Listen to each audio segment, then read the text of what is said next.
Oh, I almost got it. I ought to set up some sort of system for that. There's got to be a way. Oh, that's a weird light. Is that Christmas lights on my chest? I think that is cool. Hey guys, how's it going? I've just been talking for 2 hours already, so let's do it some more. Sorry, welcome to the KotoKai Robo-Dojo. Workbench 91? Yeah. Oh, getting very, very close, my friends. I have been thinking about the giveaway that will happen on episode 100. Mark it on your calendars, probably fucking September. What the fuck? Probably February because of the holiday season and everything. I was looking at the schedule and it's like, stream on Christmas Eve? Probably not. Stream on New Year's Eve? Probably not. So, yeah, you can be looking forward to episode 100 striking us in the face thoroughly in February. It seems like so far away, but as we know from this year, time is an infinite loop of torture. It blows Hi, by. Paul. Hi, What's Paul. up? It blows. Bye. What's up, man? Not much, man. How you doing? I'm hanging in there. We are maintaining, my friend. How are you doing this evening? Good. How was Thanksgiving? How was the holiday? Thanksgiving was different this year. Yeah, it was a different year for Thanksgiving. Mm-hmm. For sure. Interesting. Strange. Good though. Good. Yeah. No, I mean, I had a. If you say it one more time, it's more convincing, right? Good. It's good. I mean, it was good. I had a great, quiet Thanksgiving with my wife. It was a very somber experience. Yeah. Yes. How's she holding up? She doing good? Yeah, she's doing okay. She just wrapped up National Novel Writing Month again, wrote another novel again, 6 years in a row. She's a maniac. My name, and she's writing thousands of words. Me too. I can't even take a good photo when she's in there writing a novel. Sometimes at work, it takes me a good 20 minutes to put like a sentence together in an email because I'll be typing and like, what am I trying to say here? It's like, don't talk to me. I'm trying to write. What are you writing? I don't know. I don't even know what I'm writing anymore. Schedule. God. That's what it is for me, because I do some technical stuff, but I'm mostly just communicating with friends and other modelers and stuff like that. And she's like, what are you trying to do? I'm like, trying to answer some question about casting resin. I'm sorry. I speak English. Oh, Paul. Ooh, Paul is getting the love this evening. Oh, it is. It's getting long. Yes. I don't want to go to a barber. I'm terrified to have someone like in my face. I don't know why. Like COVID, like actually. So before my hair was long, I had it like shaved, like I had like a fade and everything. My barber got COVID. Oh, straight up. I was like, yeah, well, I'm not gonna go see you anytime soon. Just need the mutton chops on the jawline. This is all I got, man. Yeah, you grow facial hair. You grow with so much more facial hair than me. This is all I got. I grow your Hammond hair phase. There you go. What are you working on this evening, Paul? I'm still working on this Mecha We Go kit. I haven't touched it since we talked last. What was that? 2 weeks ago? Yeah, kind of a busy 2 weeks with Thanksgiving and just some other stuff going on. Right. So I haven't really been in here much doing my thing. So cool. Respect. All right. Yeah, I got like a leg and 2 hands done. Nice. That's kind of where you were last time, right? That's exactly were where I was. So we have gone nowhere. Where did we go? Nowhere. Freddie, what? Freddie says the barber is immune now. Freddie, go back to the little rock that you crawled out from under. Ooh, I'm sure he would have me believe that. No, he's a good dude. Yeah, one day I'll get a haircut. Freaking Henry rolls in with the hello there. Yeah, I appreciate everyone coming to hang out tonight. Like I saw before, I know we got started a little bit late, but I was busy. 7 o'clock, man. The guys were here. So was I. I haven't moved. Or, I'm sorry, 9 o'clock. for, 9 o'clock. 9 o'clock. A 7 second o'clock. ago, I hope no one went to was go here at make 7 another o'clock. You'd be surprised. Sometimes Manning goes and rolls it up like nice and tight. Actually, let's say what's up to the dudes and the girls in the chat. What's up, guys? How you doing out there? There's a whole bazillion people. Charles Apprentice, Steven, what's poppin'? How you doing? Travis Chaos, how you doing, Travis? Good to see you, man. Julius Dembski, as always. Julius, I did. Now I have a little side note for Julius. I got your box in the mail. We have a little side thing that Julius and I are working on. So I got your box in the mail. I haven't opened it yet because I've been busy. I've been doing some little bit of freelance work with a buddy of mine for the last couple of days.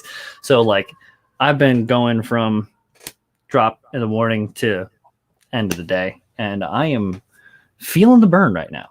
But I'm going to look at it hopefully tomorrow night and into the weekend, and we'll get a plan going by the end of the weekend so that we can start to make the moves on that, because ain't no rest for the wicked, boys and girls.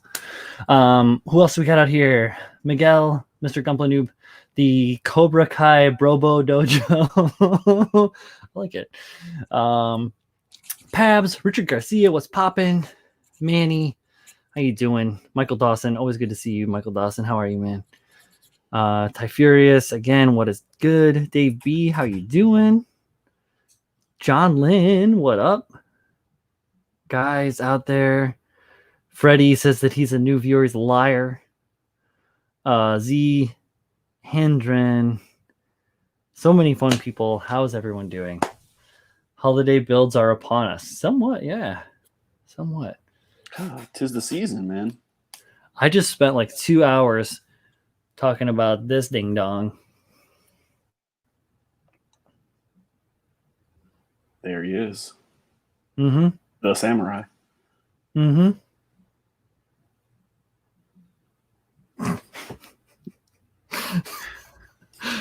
Oh, so much fun. The problem with building these crazy epic models like this is that like you have to store them. Right. Maybe you should start with some SDs, huh? Listen, I have SDs as well. Yeah, what are you going to cut it and make it do you 6 see inches what longer? Yeah, do you see what I do to an SD? Oh, yeah, didn't you do the Neo Xeon was an SD, right? Yeah, the Neo Xeon was an SD. I made crazy. I got this GPO2 and I gave him stilty sketty legs because I'm gonna make him tall. Like I'm gonna make him like a normal cross silhouette GPO2. I just can't stop. I gotta put this thing back here, get it out of the way. I was actually thinking, because I've started working on yet another model, but I was kind of thinking about working on the fatty tonight. Oh, it's been a while, right? Yeah, no, I've only worked on it that one day. And then got wrapped up in other stuff. But yeah, I was working on the paint on plastic project, so that's been like the big focus that's been on the bench lately. Excuse me. And that's coming along quite well, but I don't want to show what I've got going on with that just yet. Maybe if I can get some work done tomorrow in the afternoon, we can talk about it on Mechanism tomorrow night. Mechanism's coming back. Everybody celebrate, dance to the Mechanism. Should be fun or crazy or both. Who's hosting tomorrow night? The one Tim, Child of Mecha. Oh, like it's really coming back. It's really a Mechanism. Yeah. That was cool. I watched his interview the other day. It was fun. Yeah, and then he jumped on my stream last Tuesday. Oh, okay. Very cool. So he showed his face on the KotoKai Robo-Dojo very late, which was awesome to see him. So good to see him too.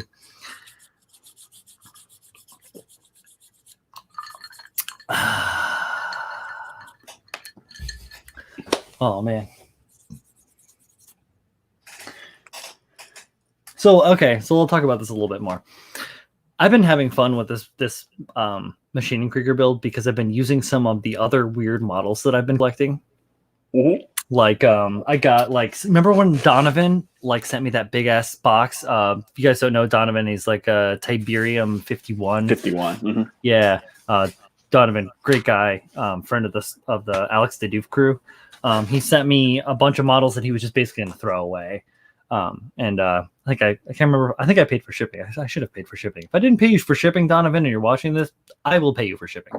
But he sent me a big ass box of models, and I used one of those for some parts, and they're not like brand new models. They're like water damaged and partially assembled and old. So like this is one of the models. Is this weird rescue helicopter, right? Which is like the plastic is all old and the glue that's on it is all like 10, 20 years old, and like everything is yellowing and weird. So it's not like it's a thing that I should be worried about like trying to maintain. So I've been using them for cannon fodder, for parts, kit bash parts. So I stole all of the mechanical bits out of this kit and left like the 2 clamshells of the body, the rotors, and the skids that it lands on, and like the figures or whatever. But like I stole all the motor parts out of that, and I used some of that to work on this. I showed this on Monday too. What is that? It's cool. Like it's an engine. It's like a weird. Yeah, here I'll make myself bigger. It's a weird like. There you go. Okay. I gotta like try to get it to show. But yeah, okay. So I see now. Okay, I can see the piston heads now. Yeah, and then so I used that, and then I used tank components from this model that I got at an IPMS in 2019, April 2019. There was, once again, it was like water damaged boxes. So I got the kits for a song and a wink. They were cheap as F. This guy right here, it's an old thing too. It's a Heller Humbrol AMX30TAA. I believe it is an Israeli tank.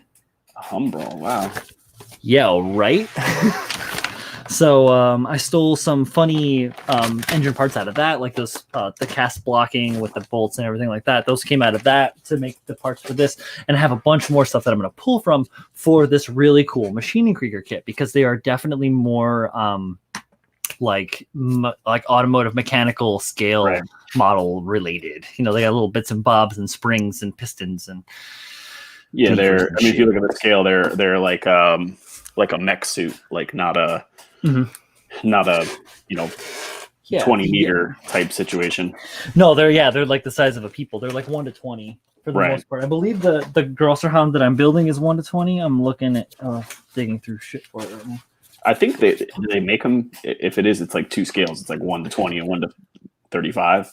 Yeah, it's 1 to 20, 1 to 35. Yeah, the Grosser is this is 1 to 20. Mm-hmm. You can't even see it. I love the cards that come in these kits, though, man. They're so cool. Yeah. With the I love how you can pick that kit up and you have no idea when that was produced, right? Like if someone told you that's a kit from the 70s, would you know any better? Okay. Yeah. No, you wouldn't. Sure. Could be. Yeah, right. Yeah, but it's basically just like a colorway card. I love that they have like the cool like perfs so that you could put it in like a binder and you could have a whole bunch of them. I think this is like so fun. Just adds another level of enjoyment to the building of the model itself.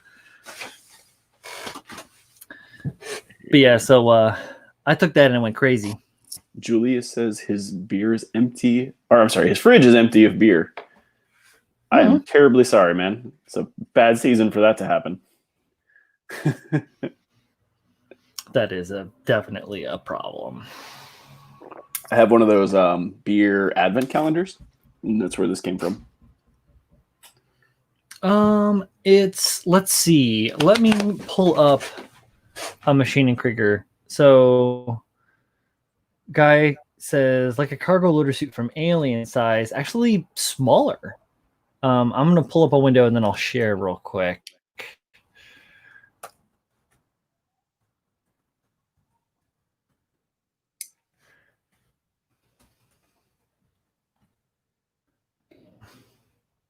It's always weird when you're typing German stuff into the search bar.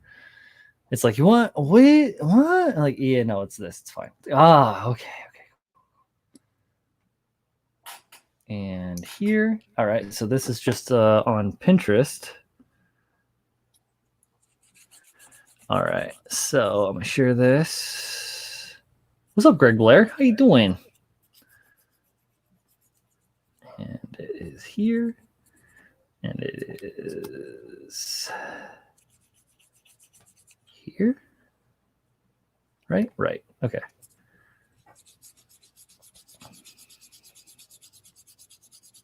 All right. So yeah. So that is essentially the size for you, Guy, as to the relation of the size of the model. So this is one of the, I call them little penguin men. I don't know exactly what they're what they're called, but they're like penguin men. So they, like, when they're all folded up, they kind of look like penguins.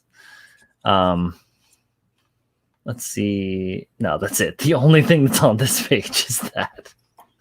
That's freaking awesome. Yeah, they're quite a bit small. It's like it's shorter and doesn't have the arm length that the cargo loader suit has. Like, yeah, much shorter. It's almost like just a chubby spacesuit, really, more than anything. Here we go. This is on frickin' YouTube. Awesome. Große Hand, Maschinenkrieg of 1 to 20, Cyclop. Is that the one I have? No, I don't have the Cyclop. I have the other one. Yeah, that's a good weighted diving suit with an old air helmet. That's pretty close, actually. Kind of, yeah, or like super bulked out. The idea behind them is that they were all built from Kit Bash. So it was like the creator of it. I can't remember what his name is. I feel bad. But like his original stuff was all sci-fi models, and they were kind of themed and made out of just like Kit Bash parts. So it's grounded in Kit Bashing models for sci-fi, like IP. Essentially, they created their own worlds and they write their own stories around all the stuff. And all the models are just like built from the same kind of philosophy, where it's kit bashed together and then taken apart and then made into a model. The same way that any of us that do that kind of stuff do it. Yeah, I think all the lore was in magazines, right? Well, yeah, I mean, it's not like actual, but it's like all created. Yeah, it's all original IP, and it's all just like made up. And that's one thing that I believe Lincoln does, is he writes, I think, for. I know he used to paint for them. Like he did. He definitely paints as well, because obviously he's fucking Link. But I think he does writing work as well. Huh, good stuff. I did not know that. I think I'm trying to remember, because this is just like me trying to draw back from when I originally like deep dived into Machine & Krieger in like 2018 or whatever. It's been a couple years. I drank a lot of rum. Greg got some Exceed Zaku heads in. Awesome, man. Those things are cool. Oh, that's cool. I was just playing with mine. I knocked them off the shelf the other day. Mine are like book stops. Like bookends. I know.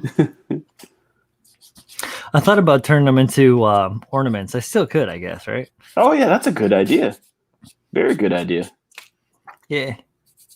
I could like take the old command one and like showerify it if I wanted to. Yeah. Shove a little Christmas light up in there and you can get some.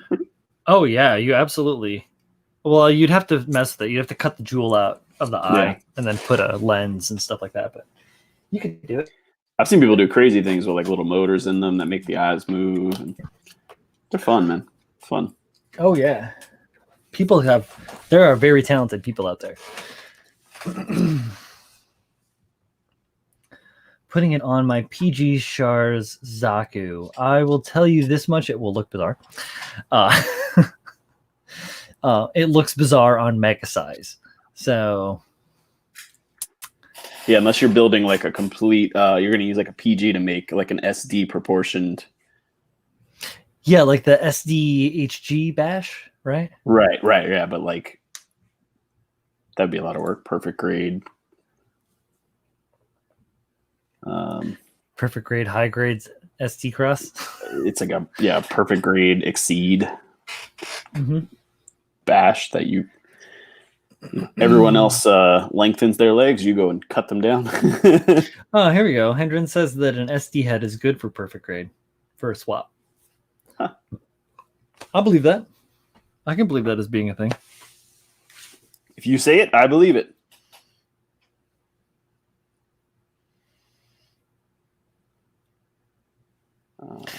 Hey, Jay. What's up? Jolin's back. Was it fluff walk time? No, it's early for fluff walk time. Nice. I am so tired, my guys and gals. I am exhausted. Oh, just gonna sit back and put my legs up. You guys can do Brian Watch 2020. I joke. I wouldn't do that. Yeah. Oh. All right. Here, let's grab something to build. For fun.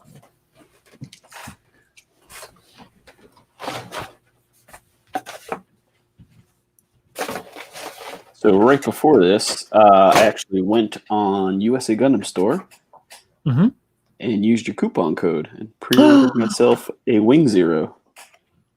Hey, why thank you. A Verka. Yeah, because then you guys didn't know. I don't have enough Wing Zeros. Well, there's a question that could be said. Do any of us have enough Wing Zeros?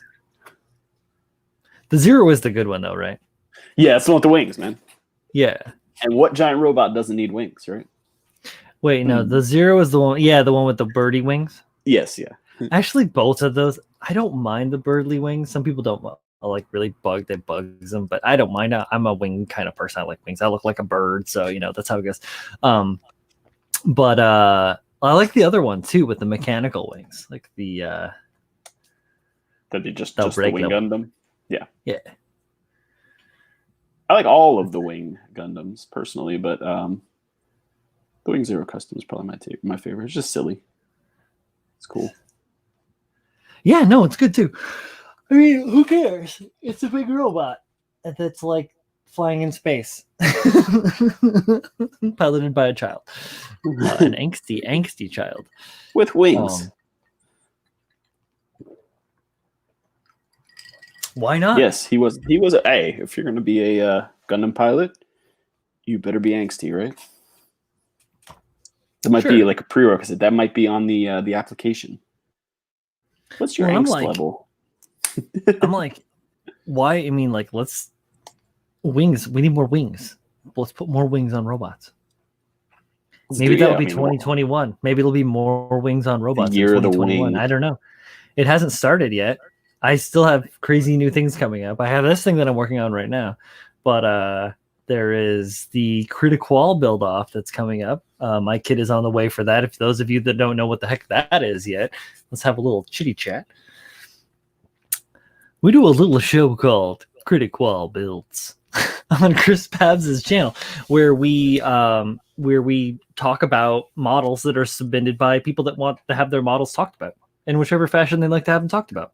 So if they would like an honest, critical review of their model, we do that. Or if they would just like a nice feature, they can usually get that done unless they're Miguel and Zeal step on his toes. No, actually, super duper cool, and we have such a good time doing it. And season 2 is about to start this Saturday, so tune in on Chris Pabs' channel. And I can't remember the time he posted it on the last show, the interview that I was on 30 minutes ago. But yeah, so Chris Pabs' YouTube channel is R3D5UNZ, Red Suns, which is very weirdly spelled out. And if you understand why it was spelled that way, then you're just as cool as the rest of us that know why. It's from a bygone era. Hey, what's up, Miguel? How you doing?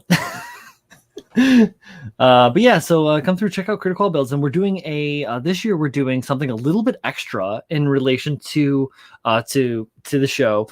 Instead of just doing our standard fun talking about models and reviewing cool work that's out there and discussing different ways to approach different aspects of model making. We're doing a build off as well, and we have some really great prizes, gifts in a way from sponsors that we are going to be, doling out at the end of the whole shebang. We're all building along with it as well, and the idea is to get a core Gundam. If you guys are familiar with the core Gundam from, I think it's Build Divers. Yeah, one of the build series. It's a build series thing. I am so out of the loop. I feel like an old man, but they tell me this is what I'm supposed to do. So. Bought one of these models. It's on its way in the mail, flying to me with wings. And check IG preview of something for the show. Hold up. Oh, what do we got? Wait. Oh, great. Great. Sorry. Meetings. Yeah, sorry. It's been everything got cranked up lately. So Build Divers Re-Rise. Thank you, Build Divers Re-Rise. We appreciate that. I'm not well versed in Build Divers. There you go, Build Divers Re-Rise. Yeah, exactly. I watched some of that stuff. I like the Build Fighters. Yeah, the first one. Yeah, Build Fighters was cool, and then Try was cool. I didn't watch Island Wars, but I heard it's okay. Was Island Wars? Was that was like not a full series? Do I remember? It was a short one. Yeah, that was a short series. But yeah, it's pretty cool. So the idea behind it is that there is like a smaller robot that you can add different kinds of armor to. So like different armor arms and legs and like backpack and stuff like that to give it a different effect. So basically all the cores are right around the same, but then you add different cool stuff to it. And then we're just trying to be creative with that. Like I've got some ideas because they're all basically like Hero Gundam style Gundams. I want to take it and make it round Xeon one. So maybe I'll end up doing something along those lines, but I have no idea because I haven't had it in my hands and I've never watched the shows. So this should be kind of fun. We're doing that awesome, cool build off with some cool prizes, with some cool sponsors, and that will all happen up at the end. But during the series, we're also going to be talking about the stuff that we're working on. And like hopefully it will be a way that people can take some of the things that we talked about, the lessons that we learned even in season 1 and through season 2, and apply those to their models to make some really cool and satisfactory project pieces. So hopefully that's what goes down. What's a Build Divers? What's a Gunpla? It's freedom. Somebody go holla at your local cornfield and summon John Lynn so you can slap some sense into her. In a good way. In a possum-y way. A possum slap. Whatever that means. Creeping a Gunpla is a curse you get when you touch yourself before marriage. Santa Claus is always watching. William Williams. Boy. Oh, goodness.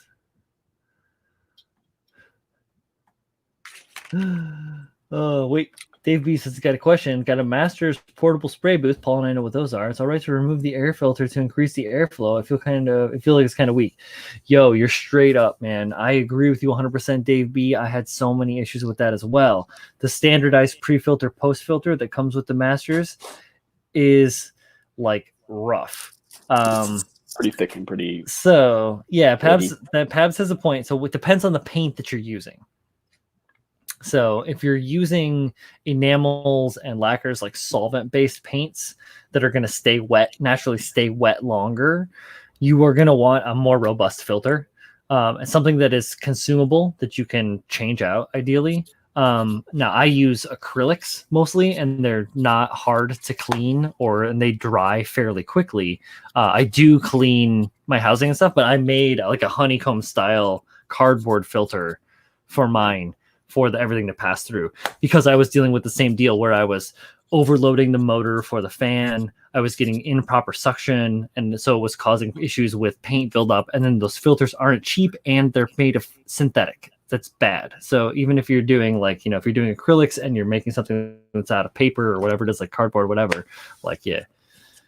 The most acrylics are water based too, so they're not quite as toxic to you. So the filter, Yeah. I wouldn't recommend breathing them in by any means, but it's not quite like a solvent based paint where that's pretty terrible for you. Yeah, and you really want to filter and extraction and all that stuff to catch and get rid of all the badness. But yeah, I took strips of cardboard like you would do for your skewers pads, and I made a honeycomb filter to fit in. And then as the paint and the air goes through there, and I'm not gonna lie to you, like every session that I'm painting or like every model that I'm painting through, I have to go through and clean that off on the outside because the paint builds up on the surface of it. So I just, brush it off with a brush and it turns into dust and falls down in front of the thing. But yeah, so depends on the paint, use discretion, be conscientious. What is going on with the You can chat? replace that filter though, especially they do, like Brian was saying, they go bad, they get clogged up.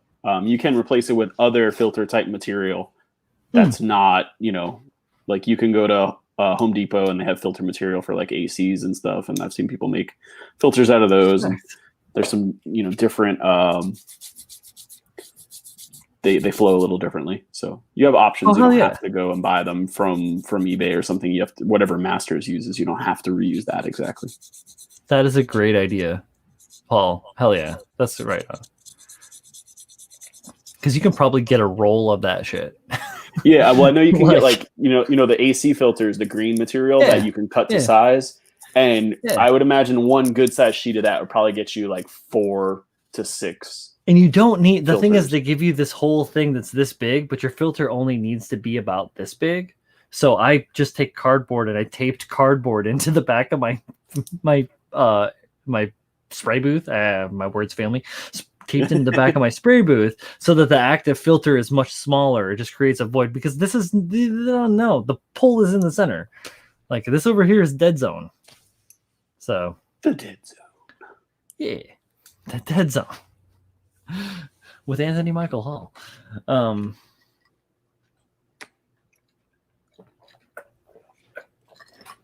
Oh my god, I need that drink so bad. My wife says I talk really loud. I tell my wife she talks really loud, so there you go. I used to tell her she talks really loud, and then she got all self-conscious and started talking quiet, and now I'm like, I can't hear you because I'm an old man and I can't hear shit anymore. It's terrible. I fucked myself there.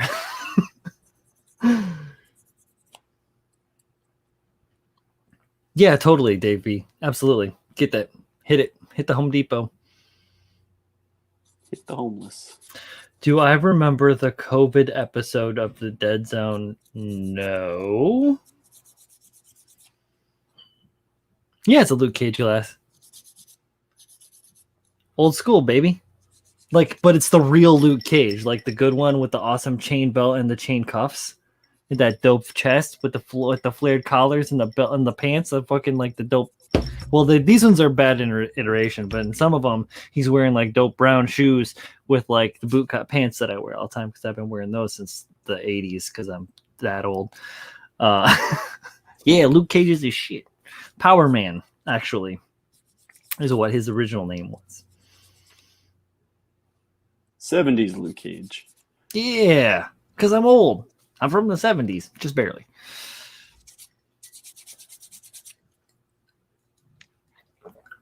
Hero for hire. Yes. Yeah.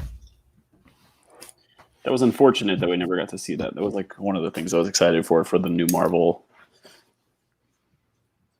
like the Defenders, and then there was going to be Hero for hire. Mm-hmm. But no. Disney had to come up with their own streaming service.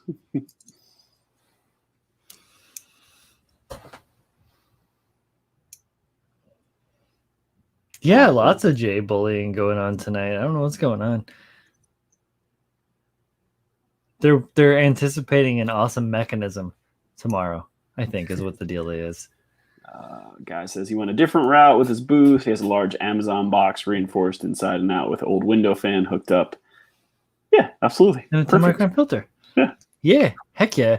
My first spray booth was like a tote, like a clear plastic tote that I got from the bargain store, and like a little 4-inch fan, and I used Scotch-Brite pads as my filters. I would say the Masters one, like the convenience is one that it can fold up into that little briefcase looking.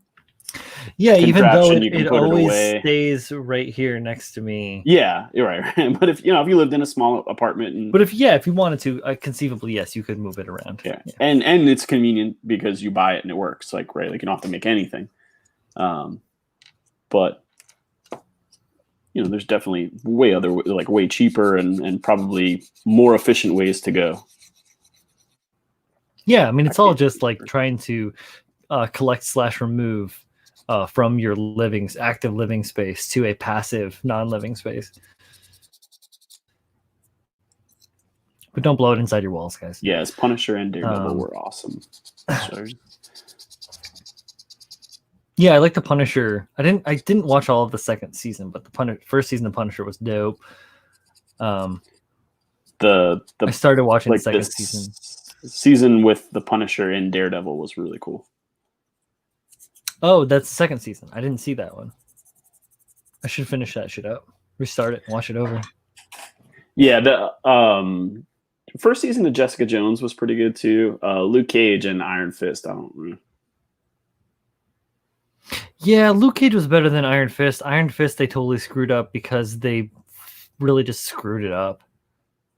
They just made bad production errors across the board.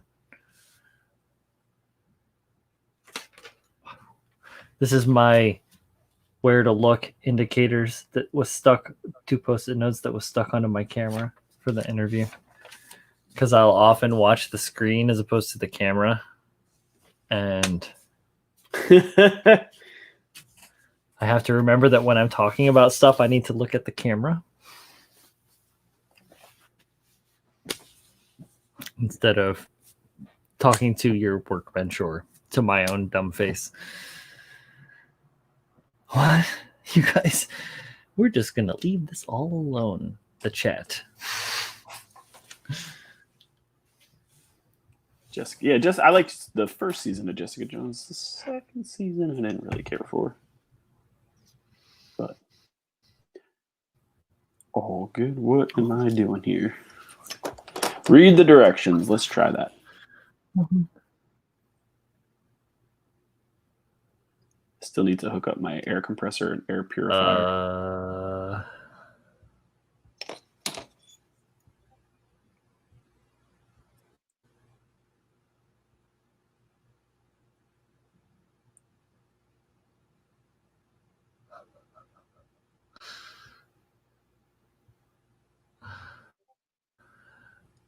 Oh, what a world.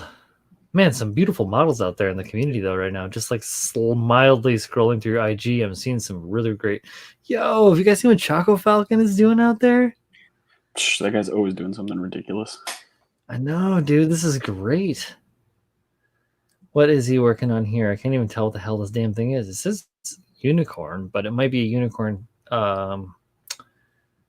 Like, not a unicorn? No, it is. It's a fucking... Yo, that's hype. Have you guys seen this? Out in the chat. Like, Choco Falcon is working on my brain is drawing like a banshee.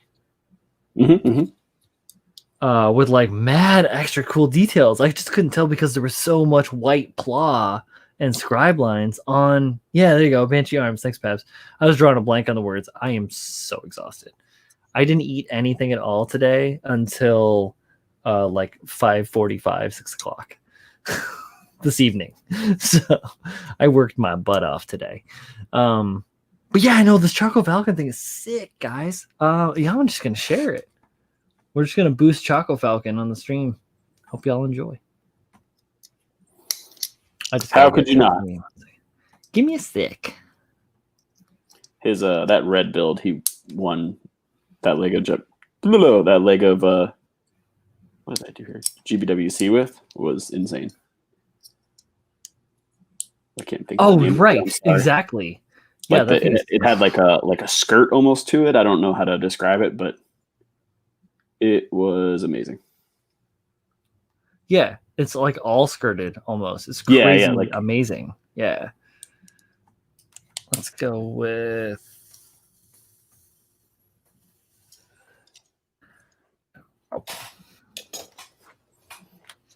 Yeah, that's his profile picture. All right. Prepare.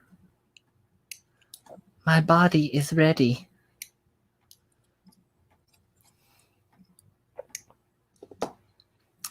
Boom.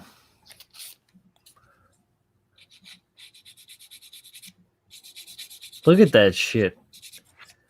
He's got the bubble levels almost, it looks like. I mean, I know it's just blue clear rod. Oh, man.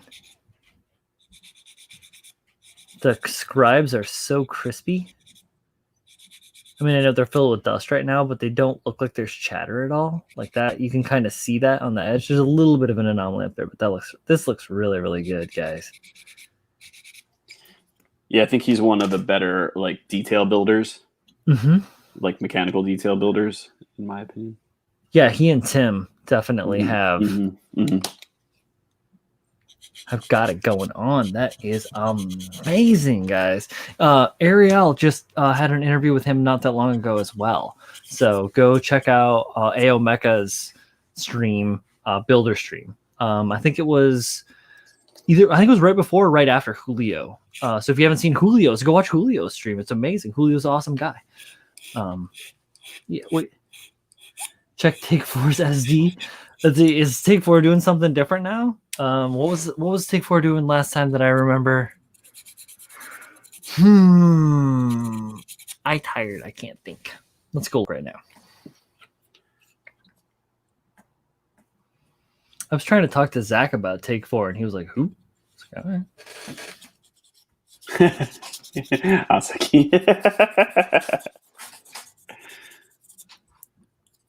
I said one of, huh?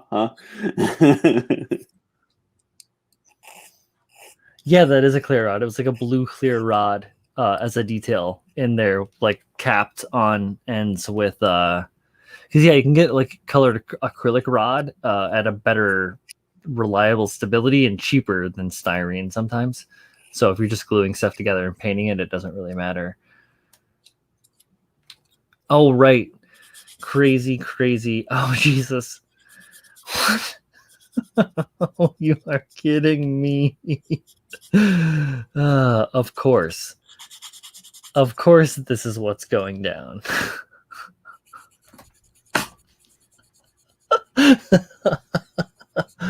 Oh my gosh. All right, here we go. What do we got? This is, oh my God.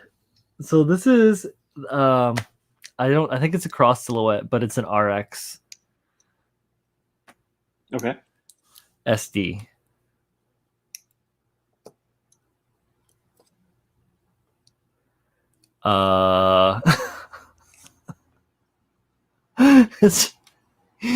It's just if you know what they look like. I mean, this is.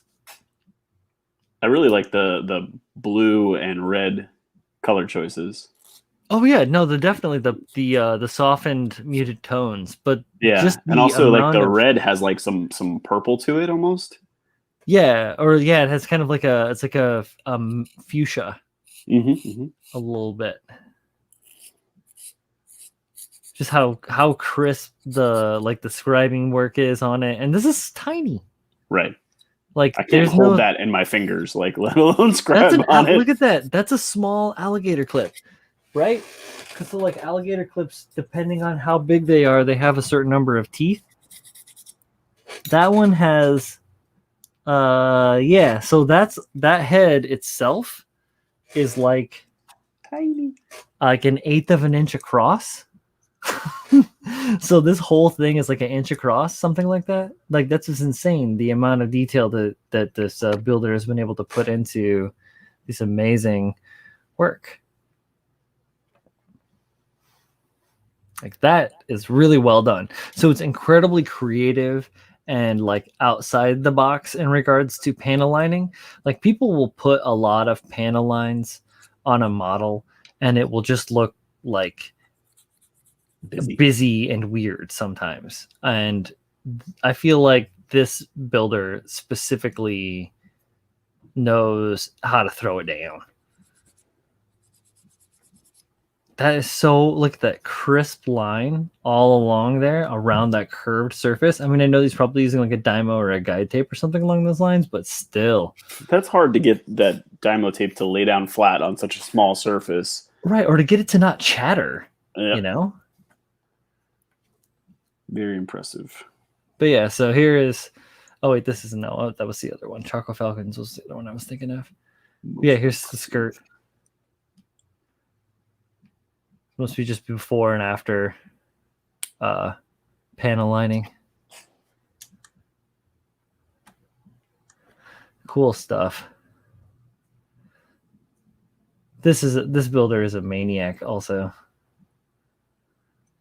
Oh yeah, if you guys haven't seen these. The custom what is this thing called?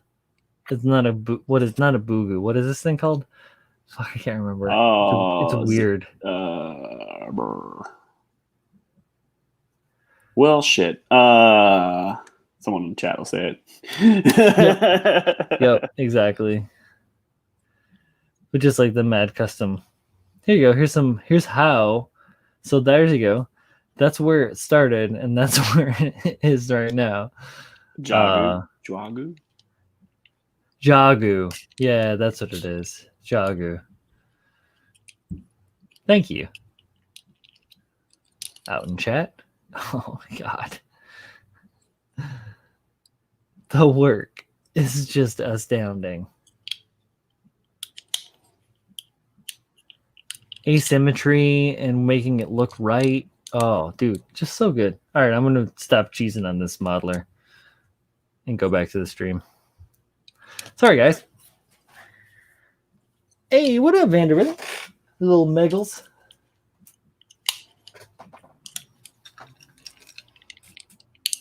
This guy's trying to copy me. Maybe you're just birds of a feather. All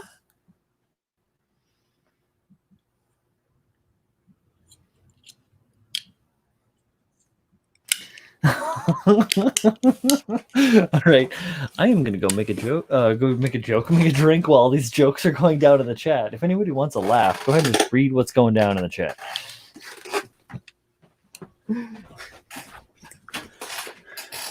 The travesty. What is going down?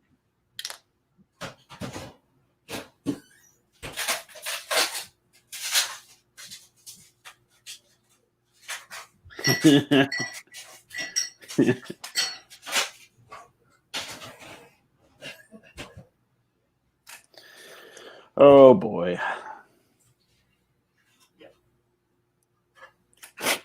Yeah, this is definitely not fitting. Ouch. Oh.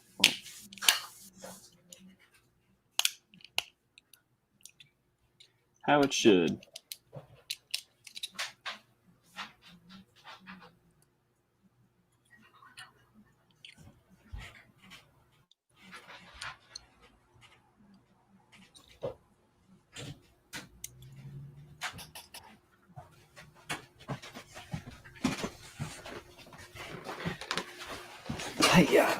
Allowed game week, 7 days a week.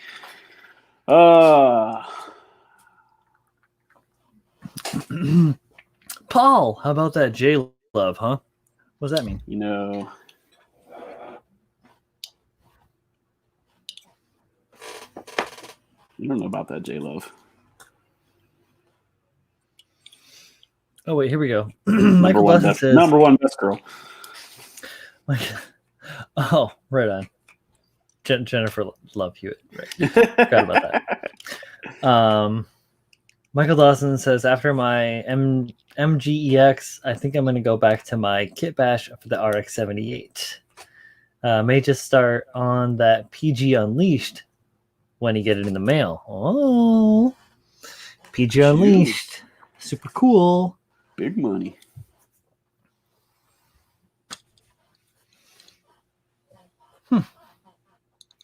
Megan's thinking about working on that first gen. Grandpa. PG? No. Like first. Oh, like first. Yeah, okay, got you. Yeah. The first. Mm-hmm. Okay, I see how that went together. I thought that was going to fit differently. Yo, William Wimes, I hear you, man. I've been craving some Doritos. I do like me Doritos. They are good. I'm a nacho cheese Dorito traditionalist, though. Absolutely, 100%. Standard. If you don't like nacho cheese Doritos, fuck you. I'm just kidding. That was aggressive. Yeah, it's coming out a little hot. Go watch it. Trust me, I am one to be heated. It is the nature of the beast. I feel like I said that already once this evening.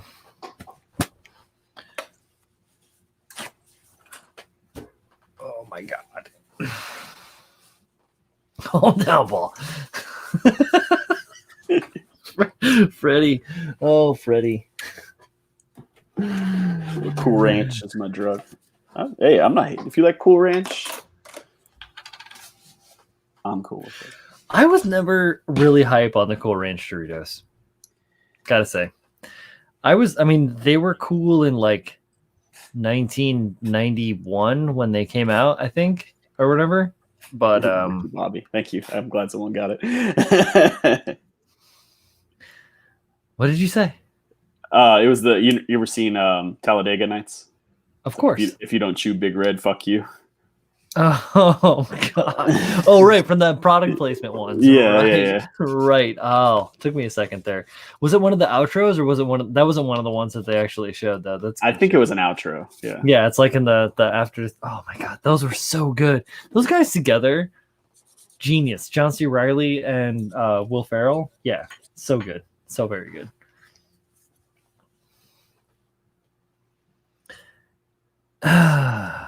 So there was a little bit of a discussion last evening on Wet Palette Wednesday as to whether or not Julio knows how to say water.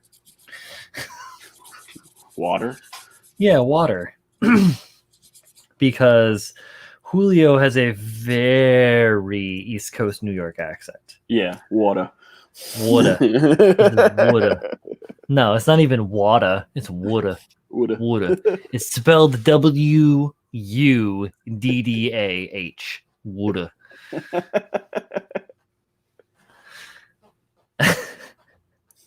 And so I was sending him. I was like, because Char's apprentice Steve was on the stream, and he's also a Midwesterner or a Plainsian, we'll say. And he was like, "Yeah, water." Like, yeah, water. That water. But yeah, but Colleen, like my wife, Colleen is from the East Coast, and she's a very New Jersey accent, and so she says, "Water, water." Yeah, it's like that, you know. And so it's just different dialect, yeah. So Julio's like, "What?" He's like, "No, water." It's like, come on, Julio, wise guy over here. Water. He must have said water like 100 times in the last 15 minutes of his stream last night. How do you say milk, right? Like it's milk? Milk? Yeah. Milk. It's not, some people say milk, like an E. Milk? It's a common what thing, are you, like Ernest down here. And Ernest milk. Good Stupid? Yeah. Or... Drink a glass of milk. I'm like, what the fuck? Milk. It's milk. It's got an I. Yes. Milk. Yeah, John, I got it. Yeah. I don't know, man. I'm a neutral accent, so coming from the plains like I do, I should have some sort of like half Southern drawl to my dialect, but I have a neutral accent. I always have. I do not sound like anyone in my family. I do not sound like anyone from anywhere. Yeah, Ernest Scared Stupid is pretty fun. I watch it this year. I got to watch Ernest Saves Christmas as well because it's coming to be that time. Yeah, Pello is like another one instead of pillow. Pello? Wow. Pello. I don't get it. Nice. Malk. Yes. USDA grade A Malk. High in vitamin R. That's the that was a good one. Episode of The Simpsons where the mafia is milking rats and selling it. Yeah. The mafia milking rats. I say Pello. Stop saying Pello. And I think it's also, isn't that the one where Homer is impersonating Krusty the Clown as well? Say and the he word has pecan. to like ride the tiny motor, like tiny little bicycle and do like the loop on fire and shit. Fuck yeah, that's a good one. Say, Bill. Now there is a matter of contention. There are many words that are matters of contention, but pecan is one of those. Pecan? Yeah, some people say pecan. I say pecan. Or pecan. So it's weird. I say pecan when I say pie, but pecan when I'm talking about just the nut. And I don't particularly know why. It's just the thing. Okay, fair enough. Yeah, Cullen calls it pecan. Just how it is. It's just a aunt and aunt, like when you're talking about a relative. How do you say palm tree? Palm tree? How else would you say palm tree? Well, like, and then everyone pronounces the L. Palm. What? Like palm tree. Yeah, palm. Like down here, there's a palm tree. Palm. They don't emphasize the L. It's like saying salmon. You know, salmon. No, you don't say salmon. You say salmon. But I do say yolk when I talk about eggs. Palm. Which is weird. Palm Beach. Yolk. Yep. That is my one flaw. I know, they're in the eyes of the laugh. Color's like, one from the other room. Yeah. No, yeah. I say that I pronounce the L in egg yolk. Yolk. But I also pronounce the L in caulk as well when I'm talking about caulk, acrylic caulk or latex caulk. Like some people call it cack. Could get that black cock. It was a Crank Yankers joke forever. Like, yeah, no, you can get some caulk if you'd like. Zebra?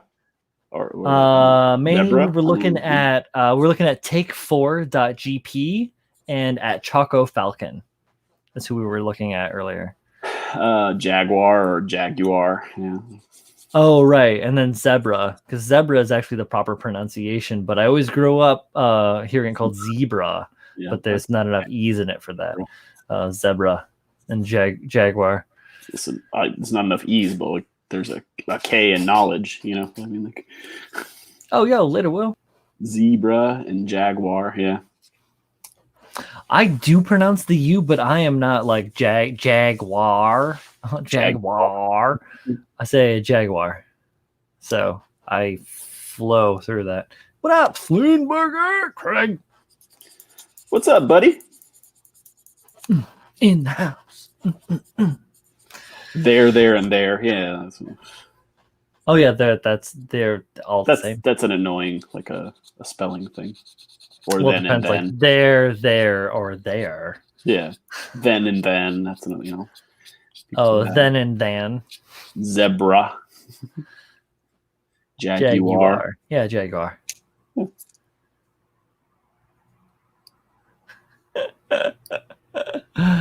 Oh, hilarious. Tonight on KotoKai Phonics Dojo. Thibodeau. I like it. I like it. Oh, yeah, Thibodeau. Yeah. Oh. What was it? So, cauliflower. That was another one. Cauliflower? Cauliflower, yeah. My wife calls it cauliflower. That's what I do. A lot of people call it cauliflower. I say cauliflower. Yeah, cauliflower. Cauliflower. but I'm just pronouncing it how it's written. So, like aluminium. hooked on phonics worked for me. Callie who? Cauliflower. See, It's pronounced as striped horse. Well Very done. good. Well done, Bill. Well done. I'm gonna go get a drink. I'll be right back. Respect. I had to do that as well. I have one now, and I will imbibe. How's everybody doing out there? Oh my goodness. What a weird, wonderful world we live in. It always affords us new opportunities to be amazed and wondered at the stupidity of others. Or the talent. Oh yes, Cool Whip was like Will Wheaton. Say Will. Say Wheat. Say Will Wheaton. Will Wheaton. It's a great joke. Day off today, smashing up those chores. Hell yeah, Craig. I've actually done things for 2 days that I haven't done in months, and I am sore. Ketchup or catsup? I don't know about ketchup. I don't know about catsup. No one says that. No one should say that. Don't say that.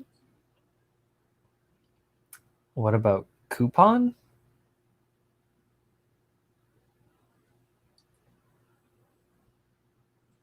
Tomato sauce? I am so confused. You're just like ketchup. Are you gonna put my ketchup? Simpsons are good though. What was it? I'm thinking of Scorpio, Hank Scorpio's episode. It was like Homer was like asking if he had any sugar or something. He pulls like handfuls of sugar out of his pocket. It's insane. Coupon. Yeah, coupon. I say coupon. I don't say. I say coupon. I say coupon. I say coupon. Like it's a coupon because coupon. It's spelled like that. It's spelled like coup. Spelled like cup. So, but like coupon. Ketchup? Does he call it cowpon? It's like, how would you pronounce my last name? Dencklau? Dencklau? Oh. Yeah, Dencklau.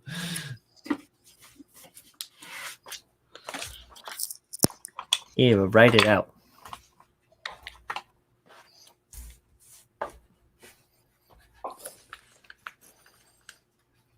Guitar, not guitar. I think that's just a southern drawl, though. I don't. There you go. That's my last name. How do you pronounce that?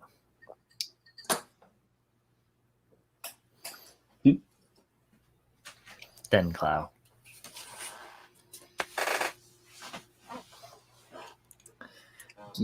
Guitar. Guitar. Well, you say guitar if you're being weird. Oh, hand me the guitar or the gator. Hand me the gator. Dencklau. Close. It's pronounced Brian. Truth. Bro builder. Hey. Brobonics.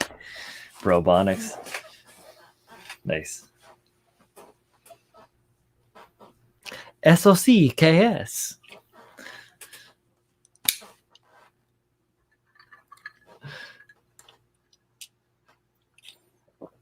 That's a cool little function. What's it doing? So let me take this thing off. You're not gonna be able to see any of this crap, but hey, we're making it bigger. I've never seen that before. Yeah. So I don't know if you can see these two little points. There's one on the bottom here, and then one on the top. They're just two little peg holes, and in this piece, it's got two little pegs. Oh. But one hole is slightly larger than the other, so you kind of put it in and push it down, and it clicks, and now it's stuck in place. Oh. So it's like a tab in. I don't think I've Interesting. seen that before. Yeah, cool way of doing things. Not only. Now he's got legs. This is one of the weirder like color schemes I think I've ever seen. I like it. Yeah, it is cool. It's just different for sure. Mm-hmm. Like the powder blue and the orange and the off-white. That's fine. That's with the navy deep inside, like add the shade to it. It's like a forest green. It's a green. I thought it was navy. No, it's like I did like a deep green. Excuse me.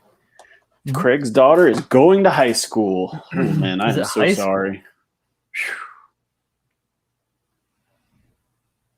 Man. I think Craig's younger than me. That's mind-boggling. Had kids young? I'm guessing. What's that? I said I guess he had kids relatively young. Oh yeah.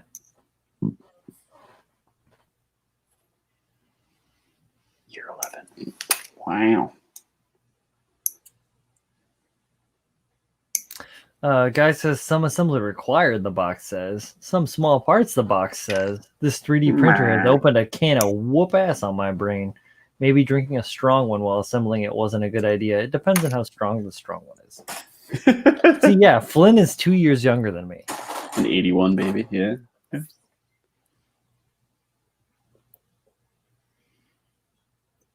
Whole lot of silver foxes around here.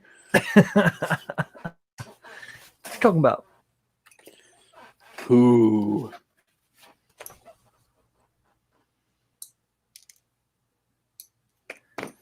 Yeah, Bill, we're the same age, man.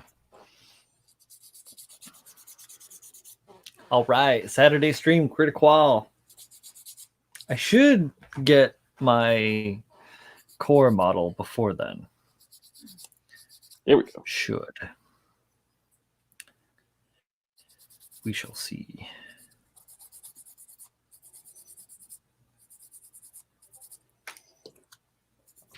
Let's find Silver Warthog. 29, and I got silver on the sides.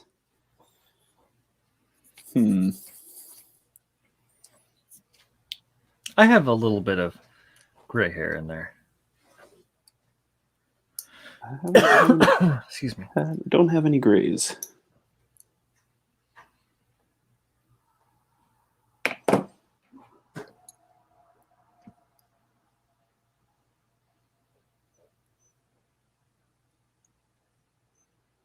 The hell?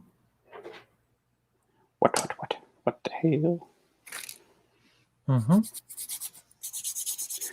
A silver Sex Panther.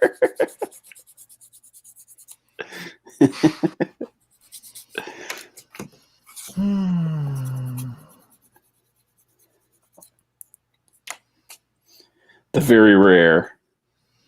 Oh yeah, when did I silver brown Sex Panther?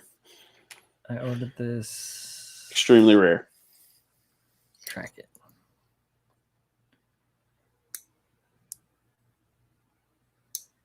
All right. Oh.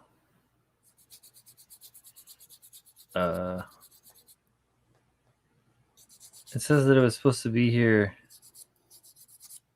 a couple of days ago. It's now in Georgia. What the fuck is it doing in Georgia? I rerouted it to me. It's fine.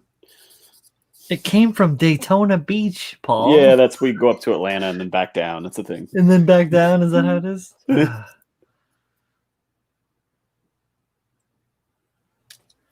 Yeah, it was originally supposed to be here yesterday. It left Daytona on the 25th of November. And it's been chilling in Georgia since the 1st of December. It's only a couple of days. All right. I don't know what's going on. But I have a feeling that stupid Cheeto asshole that's holding up in the pillow fort in the Capitol is fucking causing it. And I'm just going to blame it all on his dumb ass. Thanks, Don. Entrances it came to me. I don't believe you. I can just get another one. It's fine. Hope comes though. I would like to. It was supposed like I thought it was going to be here yesterday, and so I was going to be able to like snap it up tonight. But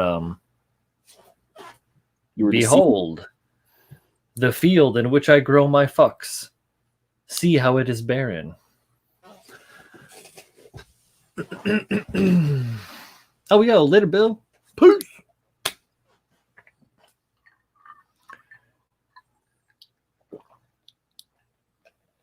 Yeah, maybe.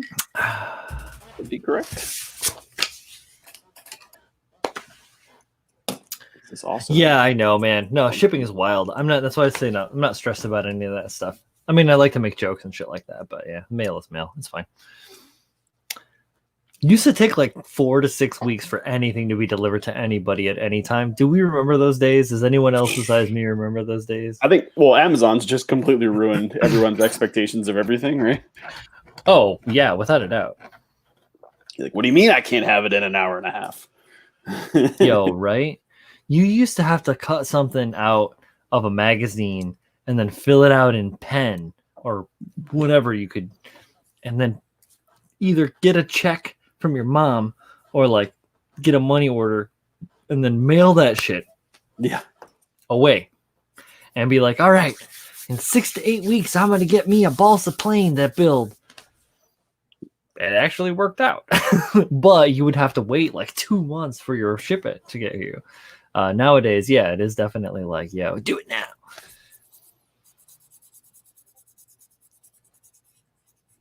I ordered, I forget what it was. It was like a t-shirt of some sort, and it came from the UK, and shipping was like, I don't know, like let's say $5 or $6 for standard shipping, and then they were like, oh, you can get express for like $8.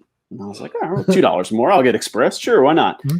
And it was DHL. It was there like the next day. I was like, how the fuck did you ship it from the UK to my house in a day? DHL is good, or what it's become here for us in the city. It used to be DHL. It's now Laser Ship.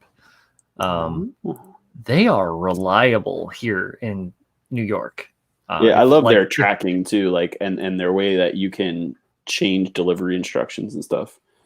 Yeah, because I commonly have that issue with like anything I order from China, where you have to sign for it.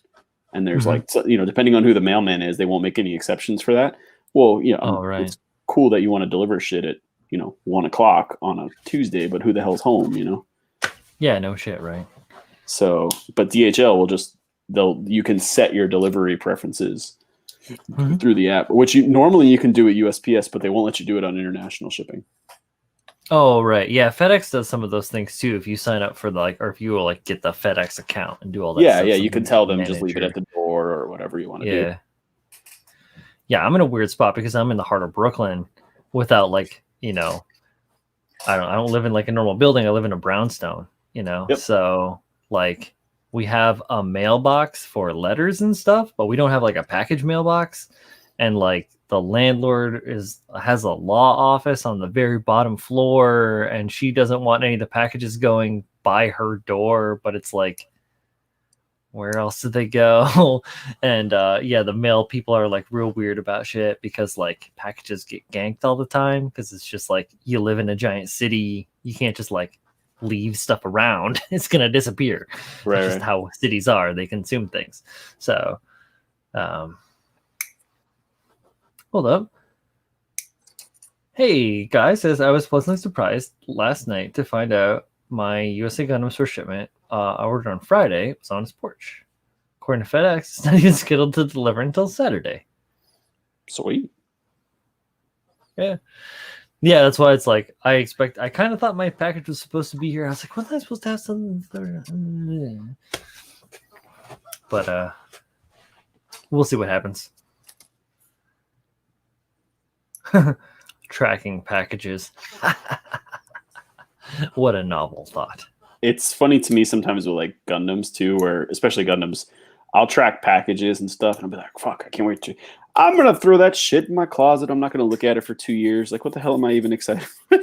Well, this one I'm actually gonna. Yeah, no, I know, but I mean, like in general, I do that all the time. Like, like, oh, it's gotta. I can't believe I have to go pick it up tomorrow. I need it today. Why? For what? Because then I have it. Yeah, I have. I just need it in my hands. It's in my hands. It's mine. It's visceral. It's real. I did buy it. There.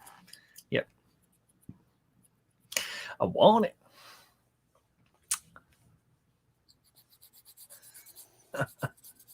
Brown's Jesus. OC. Brown Paul's is rolling around in the chat right now. I see that. Live in a brownstone. Wouldn't we all?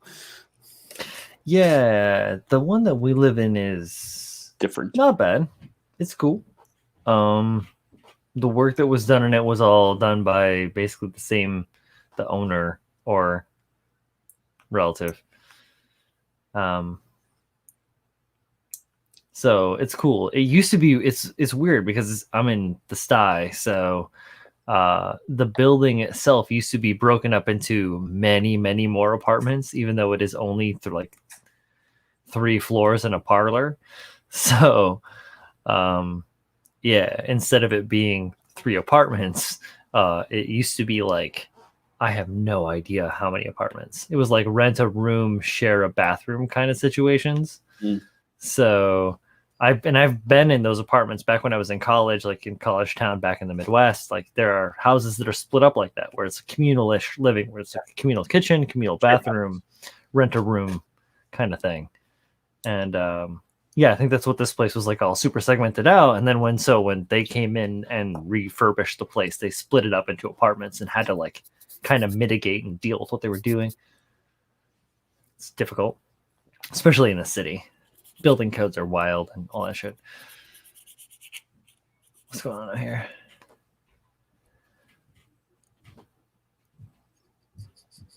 Let's see. Paul, in my opinion, if you start customizing your kits, you will have the needs to work on them more often.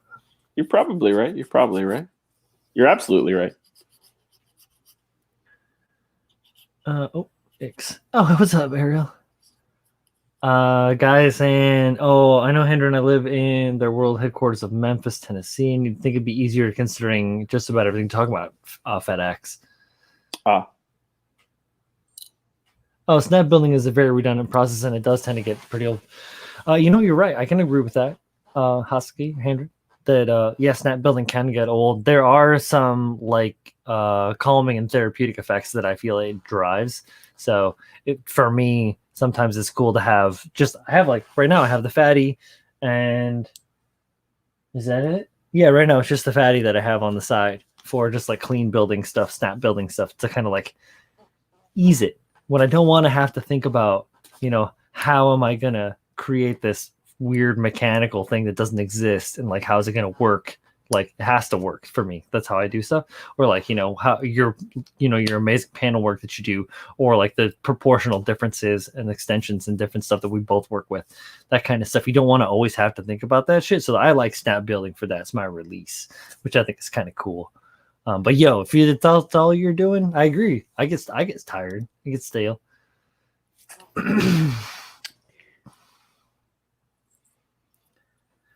Yeah, it's honestly, it's more of a time thing than anything else with me. It's just having the time to commit to anything. Yeah, that's definitely tough. Ever. Yeah. Excuse me. I have had nothing but time until very recently. But it'll go back to more time. Time is time. Time is temporary. So this thing that I'm working on right now, guys, it is ridiculous. You haven't even seen it, Paul. Only like 2 or 3 of the people that are out there in the chat maybe have seen what I've been working on. And it's ridiculous. It's it is incorporating so many different parts from so many different genres and scales of models. I'm having a good time with this. And I hope that it is as well received by the community as I receive it every day I see it. And I'm like, oh, yeah. No, I haven't been looking at my shit. Where's my phone? I have my phone.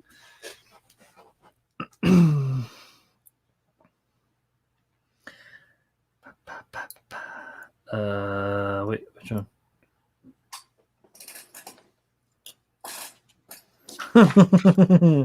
I think I know this song, if this is what you're speaking of. This kit, for being so damn small, is a lot more involved than I thought it was going to be. Yo, I hear you. The Maschinenkrieger kit that I was working on, like there's a part of it that is like a shoulder chassis and like a part for like the neck and stuff like that.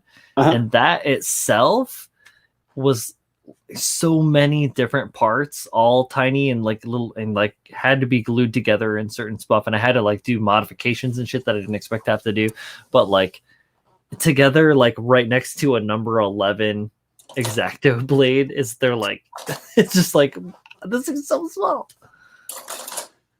But yours is what? Complicated and it's not, I mean, I wouldn't call it complicated. It's just more than I thought it was. Like I thought it was, you know, a couple of like, I don't know, like a first grade like type of Gundam or something, but there's more to it. It's cool. Nice. But it is definitely they are smaller in stature. Yeah, he's I mean, he's about the size of like a 1/144 Gundam, give or take. He's a little tanky inside and like shape, but yeah, they're like 5-6 inches, something like that. Yeah, I thought that's exactly Husky. I thought it was gonna be like an entry grade type of thing, like a couple of pieces. Excuse me, like a clamshell type design for everything. It's not like they're actually pretty detailed. Yeah, it's not difficult in any kind of way. It's got seams and stuff. It needs quite a bit of work, but it's just not what I expected. Have you seen the entries for Zach's Spectrobigo contest? Yes, yeah, really cool.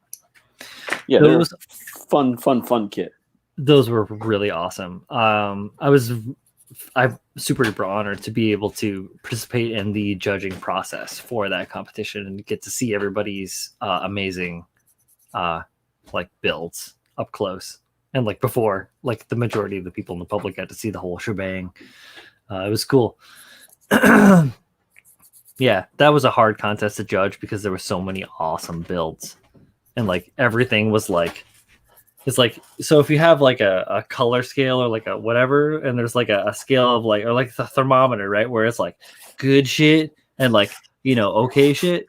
Everybody was like up in this top part. There's just so many good things from like, you know, medium skill level up to like really high skill level. It's good shit. I can't wait to see more of these contests, guys. Hopefully next year OMC is just like crazy off the chain. That should be nice. Yeah.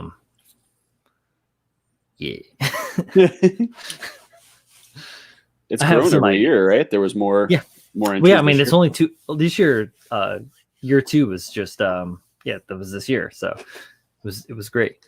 Probably like double the amount of entries, even though there aren't very many, and because it's a daunting thing, you know. People, I think some people don't, or maybe not don't, but are intimidated by the thought of like creating something, you know, wholly OG. Yeah, it's not just making your small modifications to something existing. It's an original design. Yeah, because it can't look like anything that exists. Wait a minute. Hendron says, what about GBWC? Oh, GBWC is ongoing. Right now, it is in the marination phase in my brain where it exists and I look at it every day and I think about it every day, but I'm not taking any action because the next time that it starts to go down, it's gonna fucking go down.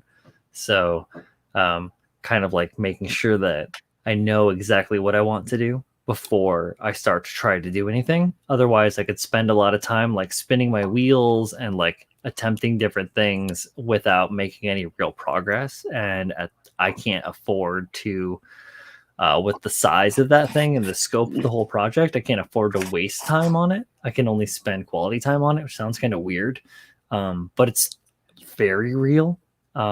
So I'm doing other things like participating in these other events and being social and that kind of stuff while I work in the background on the design aspects of stuff. Because when it gets into like these super technical, gigantic builds where you're building and painting something that's like 12 or more master grades in size, it's like you have to really be smart about all the stuff and you can't, yeah. So that's like, it's weird because it's super stressful too. But that's how you do it.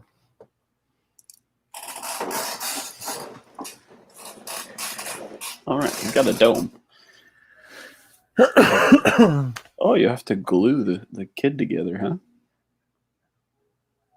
I say kid. I don't know. Dude, if it's a kid. Hendren, you get it, man. You totally get it. Awesome. Good. Sorry, I feel weird when I talk about stuff sometimes. I think I'm just going to save the kid for later because he's got to be glued. Okay. Holy fuckery. What? There's like 15 parts for this little stand thing that he stands on. Yeah, that's all right. They're all beige. What the fuck? That is unfortunate. Everyone is beige. Dude, I feel you. This Macon kit, everything is this like dark brown green, like super duper dark brown green. And it's like like the light doesn't even really reflect off of it very well. And then when it does, it just kind of looks like sparkles. And it's like, where's the detail? I can't see the things. Even those little tiny pieces. Where is this? Where does the? There we go.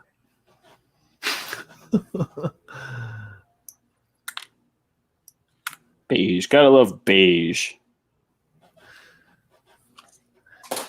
Yeah.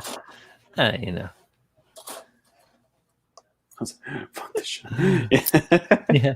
Pretty much. I'm liking the back and forth between Z and Ariel over the critical entry, etc., etc. Well, the season's starting up again, and so the action's going to pick up again.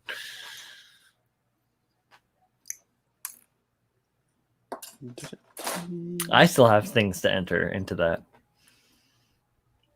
To critical, put some stuff up for critique.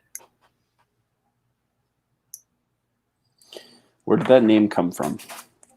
Critical? Yeah. That was kind of a group think thing.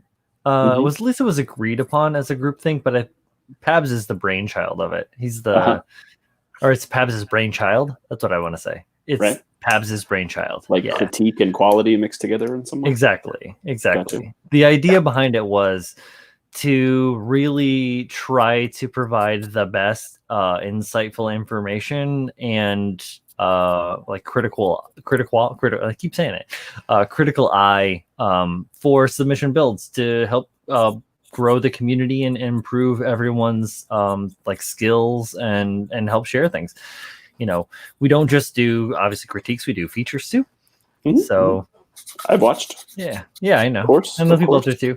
I'm not saying it so much to you as I am saying it to the general public. Exactly. Anybody that might make it this far into the live stream. So, but yeah. So yeah, critical. So quality, critique, critical, and quality. Critical. Quality, critique. Ronan says that he and Julio are the brainchild. Pabs made it professional. Andrew says Brian.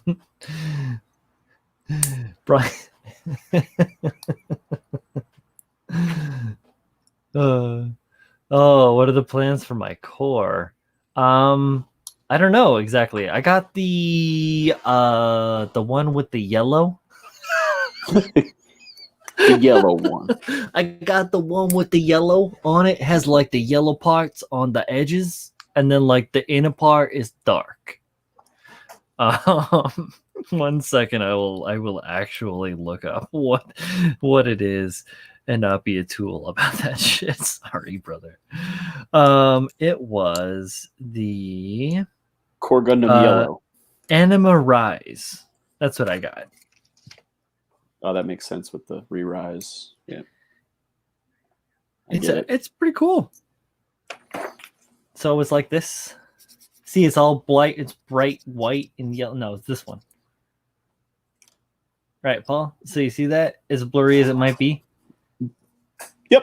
The like red the shoulders parts and stuff. Yeah, the shoulders and the hands and the front skirts and like the lower legs, they all pop off. And it's like a smaller model inside with like really short legs and really short arms, like Dorf on Golf style. I think Pab's got that one too. Yeah, I just got it because it was what was available, and it doesn't matter to me what it looks like because I'm gonna make it not look like that at all. Ultimately, it won't be yellow anymore. It will not be. What the hell? Any of that. No, I want it to still function the same as the core Gundam parts do function. So the way that it kind of like Voltron's out and like, or Sailor Moon's out and gets like all the armor parts, or Project A-ko or Ninja High School or any of those foreign weird things, where they like do the thing and like the armor goes on them and stuff like that. Yeah. So I'll still make it so that the new stuff that I do will operate in the same fashion and attach to that core. So I'm going to keep the core the same. The core is not going to change, but the accoutrement for me is what is going to change the most. So it's just figuring out what it is that I'm going to do with all the shit that I've got, because I have so much stuff to play with. It's just picking something and then going with it. Yeah, so I don't know, like I just have so much stuff. I'm just trying to work through it. That's why I did another reason why I did the OMC build was to try and burn through parts. Gotta make some room, and it helped a lot. I was able to shift things around, like it just, otherwise your world ends up like a stack of boxes. Right? Do you guys know this? Do you guys know this world? Like, no. It's rough. No. I know you know, Paul. I know you know, Paul. This is more for the chat and the audience out there. It's like, yeah. That is a weird real life to have, like, see your hobby start to like sneak up on you. Hello. How are you today? I grew a little bit more. You weren't looking. We made some orders on eBay. You were drinking again, weren't you? Yo, be careful. A credit card and a good economy, a credit card and some alcohol is a bad thing. Mm-hmm. So Guy says that it's going to change the lower legs and the feet that he modified on his core for the ones of the Neptate armor, since I broke that ankle on it when it fell off its action base on the floor last night. Oh, I'm sorry. F in the chat for Guy's broken ankle on the not the Neptate, but the core. Yeah. Miguel says I got a grand total of 6 boxes. Don't at me, Brian says chilling. Cool. I just looked up and saw more than that. 6 boxes.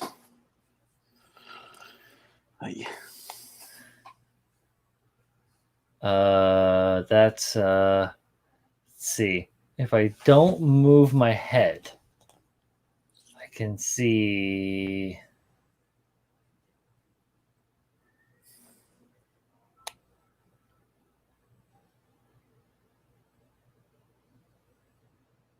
Without really like moving out of peripheral, I see 26 boxes. I'd prefer not to count. That's because I'm not moving my head or looking in my peripheral or looking down or thinking about any of the other things around. My closet door's closed. I see no boxes. Paul's going to have to get one of those little U-Haul trucks just to pull his shit. It's like, oh, I get such a big, crazy panic attack. Oh, I know. John Lynn with their stacks of Haro. They're rolling in Haros.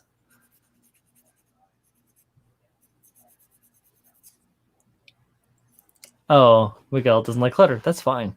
I respect that. What I realize is that not everything will last forever. So let's not talk about Paul's Strays or his wing Gundams. Which, by the way, thank you for using my code. All the wings. Yeah. I like Zaku's, but I only have now.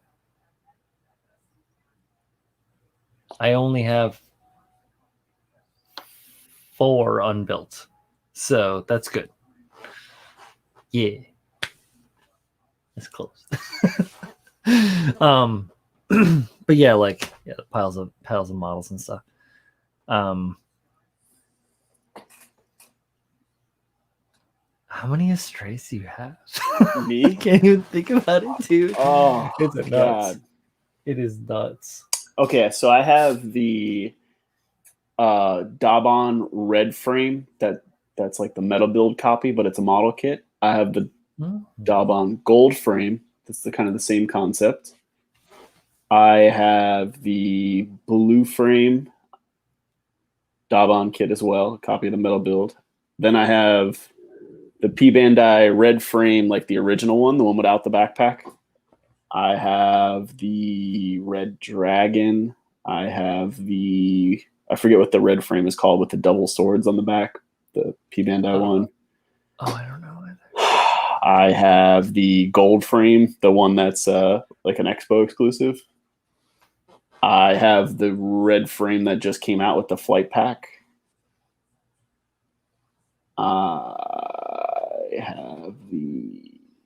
I'm missing something. I have a lot of them. And then I have you know what? I don't have the newest P Bandai wing kits. Oh, and I have the Astray blue frame third, the one from Dragon Momoko. Mm. And then for wing kits, I don't have all the new ones, the ones that just came out, like the ones from the manga that have like the extra bigger weapons or whatever. I didn't buy those. I don't plan on it. Damn. F's in the chat for Hendron's stolen red frame flight type. That's like a lot of Astrays. Yeah, that is like a lot of Astrays. Miguel, you have no idea. You go back and watch. How many times have we picked on Paul about his Astray collection? Go back in the 60s of the Workbench. Yeah. Or like... No, I don't have any 7-Eleven Astrays, damn it.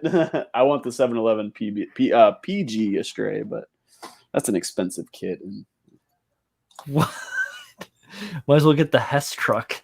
I have every Hess truck. I have every Hess truck from 1987 on. What? Yes. That is awesome. They are elaborate sometimes, I must say. Like the exclusive, they are. That is wow. That's something I've been collecting forever. I just want a red dragon Astray. Paul has every Hess truck from 1987 on.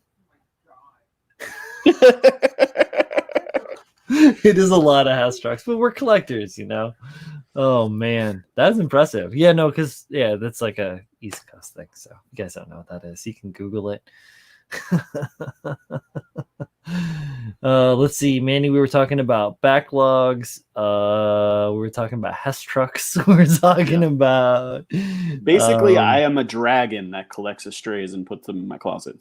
Something like that. Hoards them. You build them too. Wait, you know it's the irony. I don't want to. No, you don't. Actually, you don't. Yeah. One Astray. That's all I've built. You know what? I want the high res one. I think that's cool looking. It's got like the really fat legs. Mm-hmm. But I don't think I can buy anymore. Can, could, should.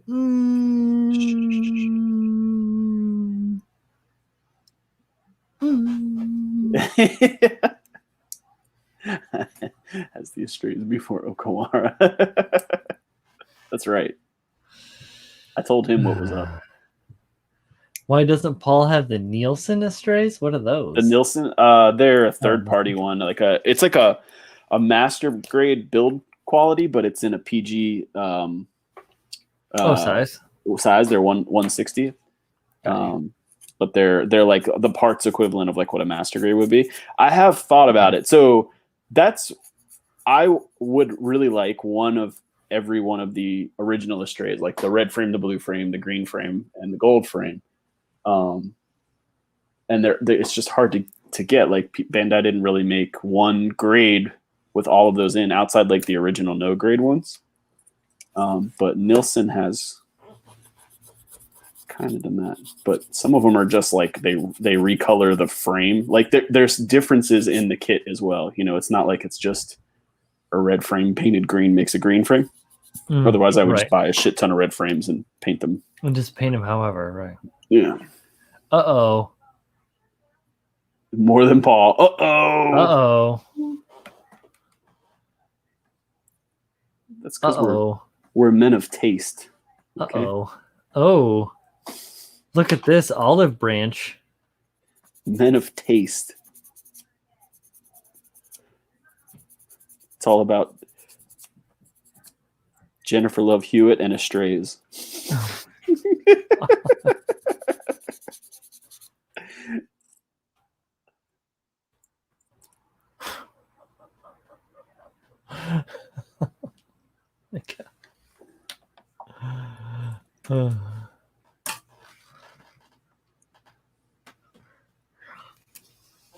That's right, she is.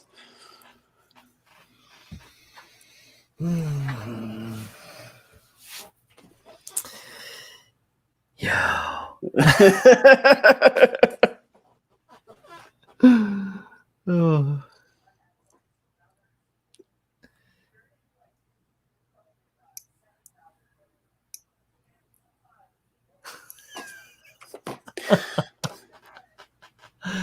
Oh, goofy. The yin yang pulse come closer every day. Just bringing balance to everybody. Z, check your IG.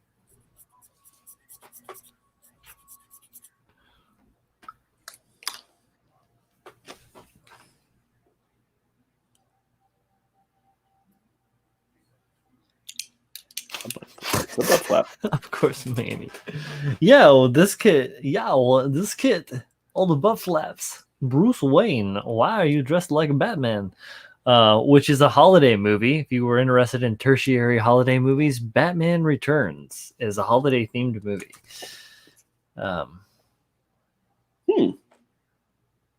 Never thought of that, but you're right. It does. It takes place during Christmas. It's all winter themed. Yeah, isn't the one part they have like the big fight scene with the Christmas tree right in the middle of the town, right? Yeah, like literally one of the main issues is that I think it's that Batman is pinned by the Catwoman and the Penguin for killing the ice princess or whatever, or the snow princess who is there to light the Christmas tree, and one of them things. Oh yeah, of course. So is Die Hard. Die Hard 1 and 2 are both Christmas movies. Yep. So is Gremlins. Yes, Gremlins, great Christmas movie. Yep. Great. Oh, you want me to share? What, you want me to see, Manny? Wait, no, Hendren. Hendren says check my DM. Oh wait, which DM? Hold up.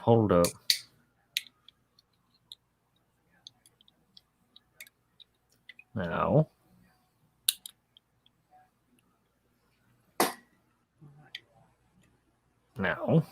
This one? No. How many DMs do I have? Yeah, Home Alone, obviously. Home Alone 1 and 2, the whole basis is they went away for Christmas. Lord of the Rings is my Christmas go-to movie. I mean, yeah, Nightmare Before Christmas is tight, Steven. Yeah, except that I feel like it's just kind of crap that they get to claim 2 holidays, like they play it during Halloween and Christmas. Well, yeah, I guess so. I see what you were doing there, Burton. One of my favorite Christmas movies is a movie called Rare Exports. I love Jingle All the Way.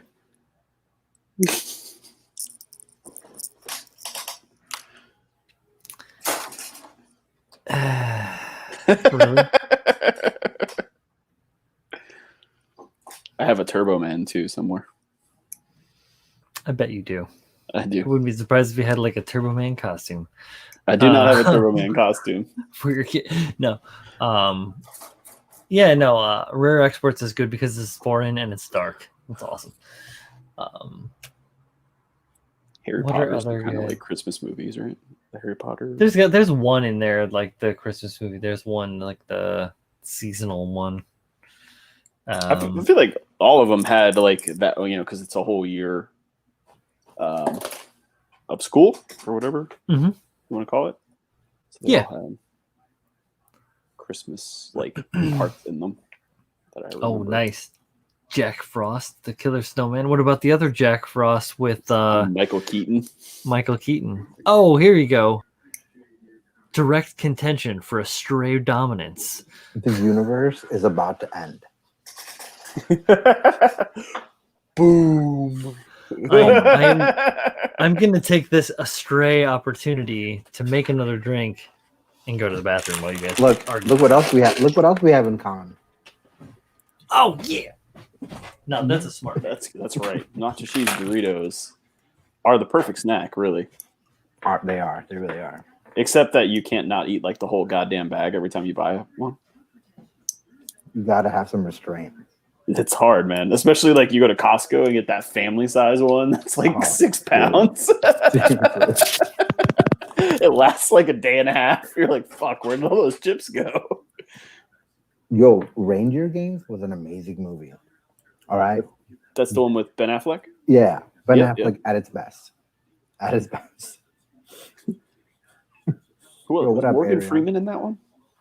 I think so. He was a bad guy. Or he was like the bad guy. Like the mastermind bad guy. Yeah. Yeah, I like Reindeer Games. Okay, I got that one confused. What was the very one? Cheap and stupid, but I love it.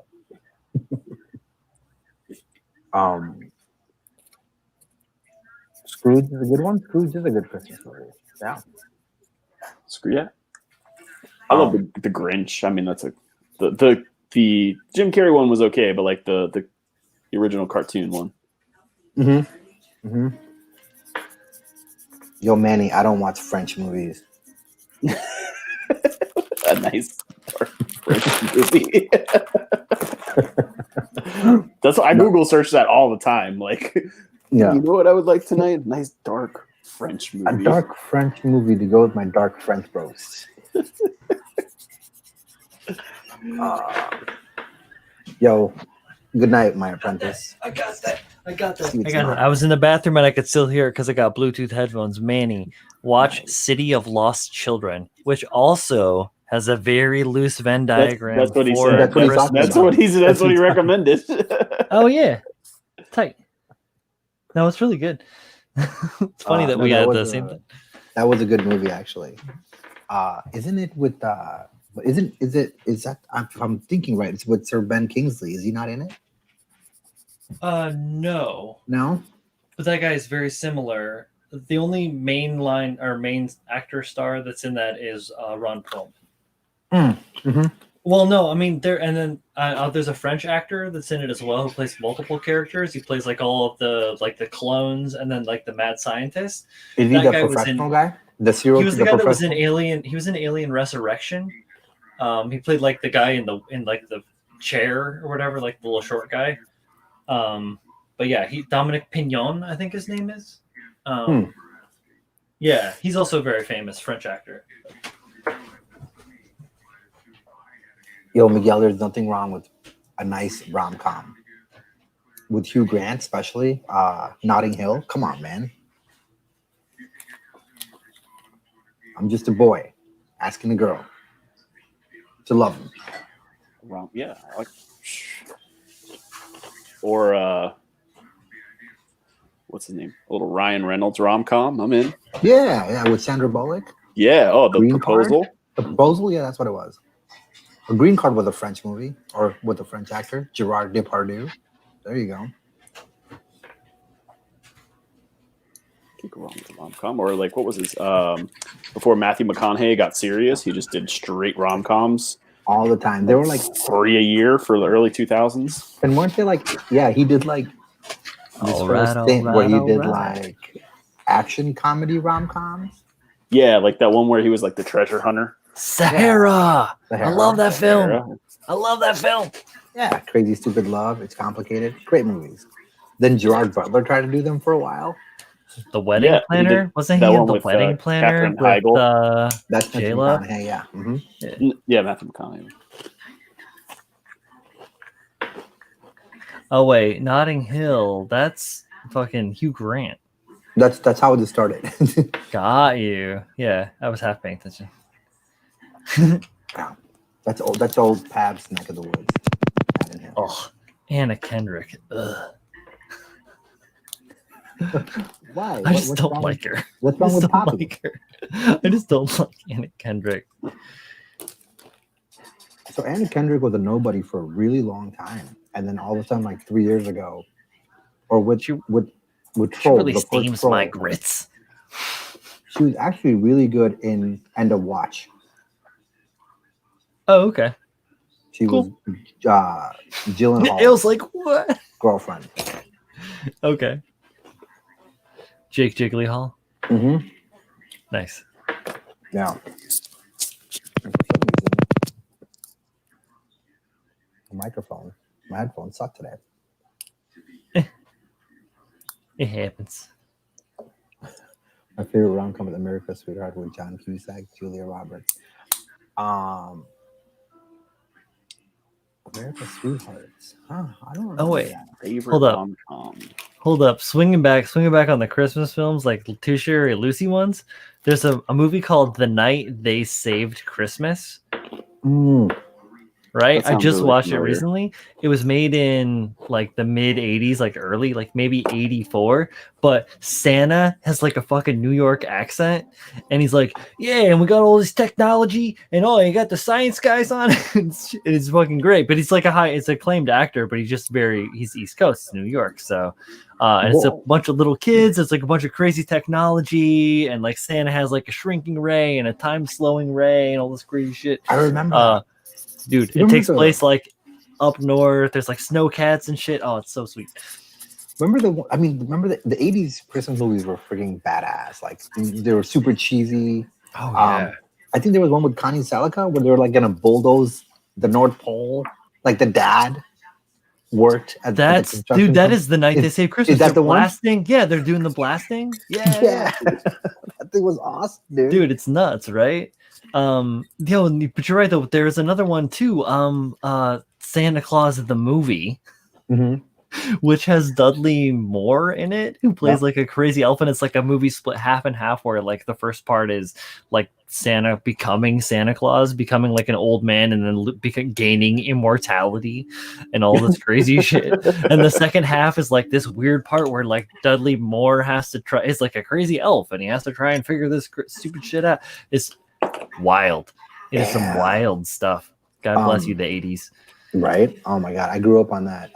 Hendren, I have not. I know the movie Fat Man. Oh, I haven't seen Fat Man yet, but I haven't seen it yet. We did watch the Christmas Chronicles 1 and 2, which is good old Snake Plissken. Oh my god, I heard the second one is so bad. Well, it also is Goldie Hawn, right? Goldie Hawn in the second. Yeah. Well, I heard the second one is rough. What's the one with Tim Allen? I think that's called the Santa Claus. Yeah. 1, 2, and 3. Yeah, 1, 2, and 3. I think there are 4 of those. There 4? They got Tim Allen to do a 4th one. so. Well, maybe. So with the third one, was that the one with Martin Short? That was the third one. That was the third one? Okay, so that's that the was the last one. Yeah, there are escape 3 of clause. those. Mhm. Yeah, the escape clause. Yeah. What the fuck? Um, Wait, which is the one with Vince Vaughn? That's Fred Claus. That was a That's pretty Fred funny Fred movie. Claus. Okay. Yeah, it's okay. Paul Giamatti plays Santa. I love Paul Giamatti. He's so he's good. so great. Oh. Paul Giamatti's great in almost everything. Hit him up. Wasn't he Hit Him Up? He was the bad guy in Hit Him Up. Shoot 'em up, yeah, Shoot 'em dude. up, yeah. I always call them. I always call it kill 'em all, but yeah, it's shoot 'em up. Yeah. I don't know why. we saw a really good one recently with old Saul Guerrar. What's his name? Ghost Dog. Oh, Forrest Whitaker. Forrest Whitaker. Jingle Jangles. It's a great Christmas movie. It's a musical, but it's Okay. great. It's a great fun Christmas movie. We Cool. just saw I'll that check it out, man. I'll watch anything. with also Felicia Rashad is also in it. Oh, Felicia Rashad, right on. No. What did I watch with? Oh, I watched Rogue One finally, forever. Oh, good. Late That was good. That to was the good. party. Yeah, with Whitaker. Yeah, Rogue One is my favorite Star Wars live action film. right. Film. Yeah, Mm-hmm. because Especially of the last, 2 decades.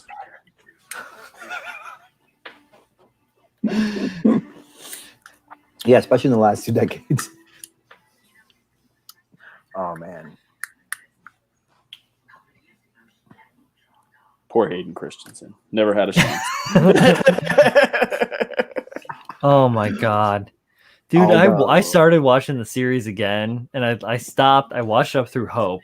And then next I'm going to watch Empire, because to me, Empire is kind of like a Christmas movie because they're on Hoth to begin with. And it's just my thing. My family, we always watch the Star Wars films around Christmas. That's just us thing. Anyhow. So yeah, I started watching from 3, and God, is that a painful movie to watch. Yep. Oh, They really screwed poor Ewan McGregor in that, because I think he did a pretty good job as Obi-Wan, and they just set him up to fail. It's so bad.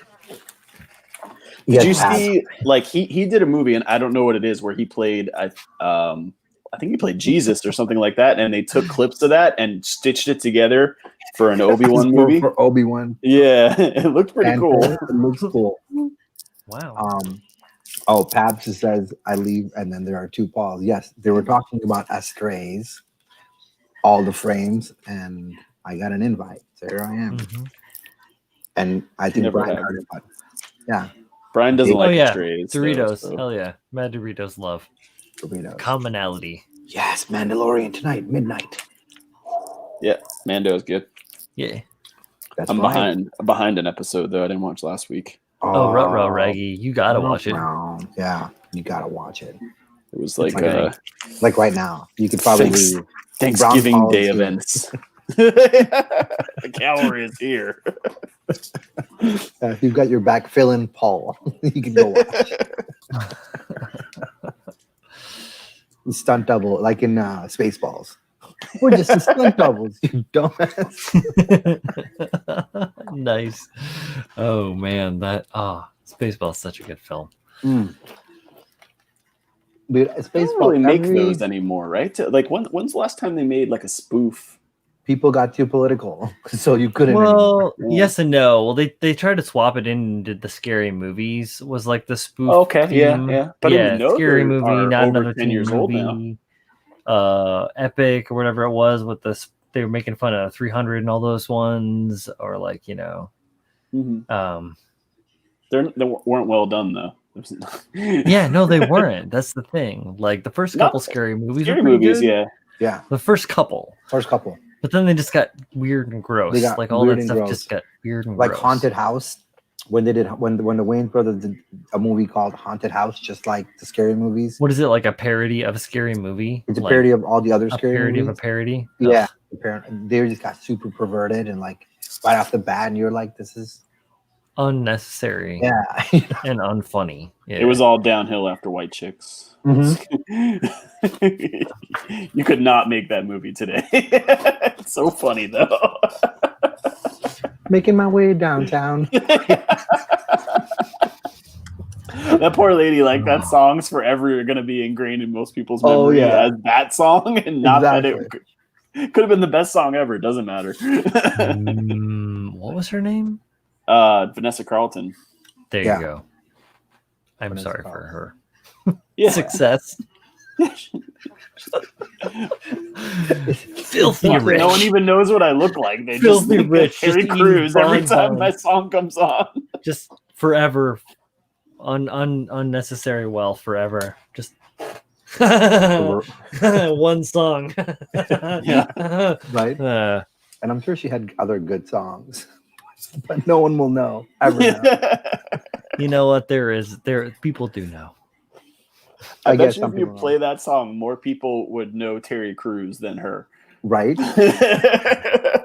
Terry Crews is that movie actually was one of the things that like helped pop Terry Crews into the forefront because he was always good, but like that, like he's a super interesting guy too. Like, you know, he's a really talented artist.